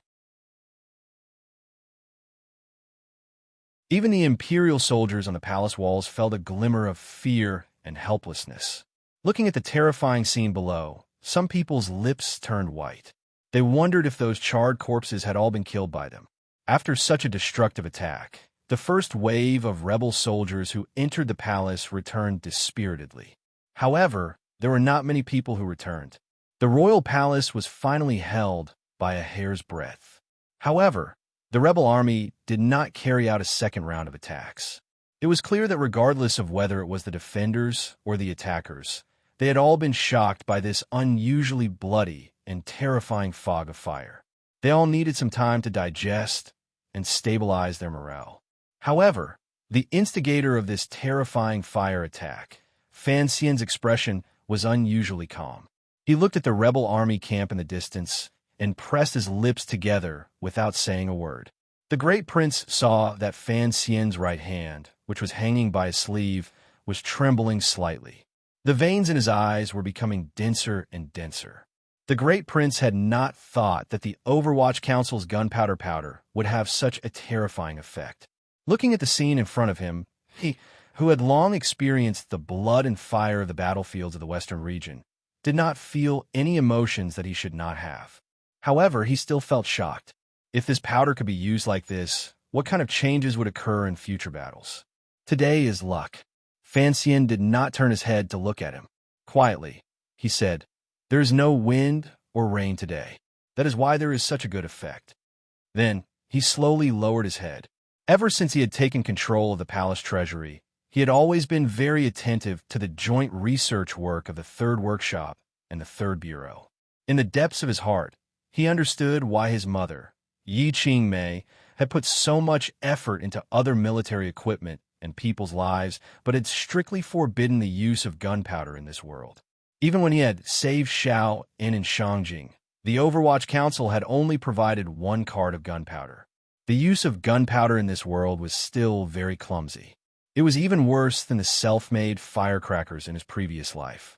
In this world, only Fan Xian knew that even with shavings flying through the air could cause a large explosion, much less gunpowder powder. Fan Xian couldn't help but worry whether the scene today would open Pandora's box for this land. After a moment, he immediately felt relieved. The palace treasury's steel craftsmanship was not up to standard. There was no need to worry about the arrival of the era of firearms. Furthermore, just as he had said to the great prince, the main reason why the fire protecting the city had such a large effect was because the heavens were on their side. His luck was as strong as before. As for the wretched scene in front of him, Fan Xian actually felt his heart palpitate. Since he was young, he had seen countless corpses and had personally killed countless people. But when he personally saw so many charred corpses appear in front of him, he still felt waves of the urge to vomit. This was a battlefield, a true battlefield. It was precisely because of this that Fan Xian was even more determined to win. If a person came to this world with some kind of mission, he believed that his mission was the agreement with Haidang. If he wanted to reach that agreement, he had to survive today. Using a knife to kill was still killing. Using a gun to kill was still killing. Using gunpowder to burn people to death was also killing. Other than being a bit more terrifying and ugly, there was not much difference. After all, the rebellion this time belonged to a civil war. The two sides fighting were the elite troops of the Qin Kingdom. The scene just now made too many people feel a chill in their hearts. The rebel soldiers returned to their camps to lick their wounds, preparing to once again carry the resentment of revenge and begin an even more powerful attack. The expressions on the faces of the imperial soldiers on the city walls were complicated. Many of them didn't even dare to look at the black-clothed Sir Fan Jr. standing coldly on the city walls. The smell of burning and the remnants of fire were still burning in front of the royal palace. The vermilion palace walls and the green bricks on top of the walls were all burned with streaks of color. It looked like this beautiful and solemn royal palace had been ruthlessly slashed with countless scars by a knife. The great prince looked at the scene in front of him and slowly swept his gaze over the imperial soldiers on the city walls. In a steady and firm voice, he said to all sides, "This is war. Remember, those below the walls are rebels. If we allow them to break into the royal palace, the Qin court will descend into darkness. The people will never have a chance to rise again. You will all be crushed to pieces." What is below the walls? It's the enemy. The great prince shouted in a stern voice. "You're all soldiers who have followed me back from the west. Why have we worked so hard to fight the Hu people on the grasslands? Everything is for the Qin Kingdom. Those enemies want to destroy the foundation of the Qin Kingdom. They are no different from the barbaric Hu people. They're just beasts. I order you, from this moment on, you must treat these rebel soldiers as Hu people. Everything is for the Qin Kingdom. The Emperor is watching you from above."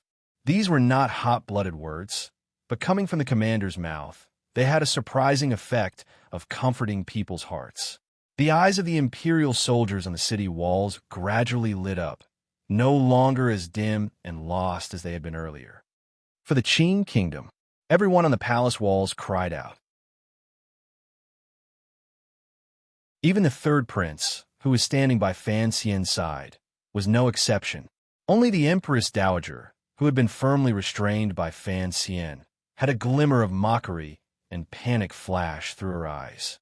A wave of heavy footsteps rang out on the city walls. A group of eunuchs, under the watch of Overwatch Council officials, carried 3 black coffins with difficulty to the top of the city walls. The coffins landed heavily on the city walls and made a few muffled thuds. Everyone looked at the 3 coffins in astonishment. Fan Xian gently held the third prince's hand and stood behind the great prince. To the imperial soldiers, officials, and Overwatch Council subordinates around him, he quietly said, "We are the Emperor's officials. We have received the Emperor's posthumous edict to stop those rebellious plots. Regardless of whether we succeed or fail, we will not retreat a single step." The great prince's expression was solemn. He continued Fan Xian's words and said, "There are 3 coffins here. Chengping and Ji and I will each have one. If the royal palace is broken into, the 3 of us will die here. This can be considered filial piety to father and loyalty to the Qin Kingdom." He glanced at everyone and then slowly said, "Defend the palace to the death. Does everyone have confidence?" Even the cliched method of carrying coffins to battle had been brought out by Fan Xian. How could the soldiers not feel their blood boil? In unison, they cried out, "Yes." Fan Xian held Li Chengping's hand and said in an even voice, "Are you afraid?" The third prince thought for a bit and shook his head forcefully. "No, father's son will not be afraid." "All right." Fan Xian glanced at him with a slight smile and didn't say anything more. He only thought that if the change did not happen and the royal palace was actually broken, he could only take the third prince and flee to the ends of the world. He could only hope that this kid wouldn't scold him when the time came. In the distance, the rebel soldiers began to gather again. The morale that had been suppressed by Fan Xian's evil plan seemed to have successfully turned into resentment toward the royal palace. Most of the Qin Kingdom's troops had been on the battlefield for a long time. Their ability to mobilize soldiers was not inferior to anyone else's. The gazes of the rebel soldiers toward the royal palace began to fill with naked, murderous intent. The sea of fire appeared terrifying, but in reality, it did not cause much damage to the rebel soldiers. Fan Xian looked at the scene in front of him and couldn't help his heart tremble slightly. He thought to himself that if he had calculated wrong, the following steps would probably kill many people on his side.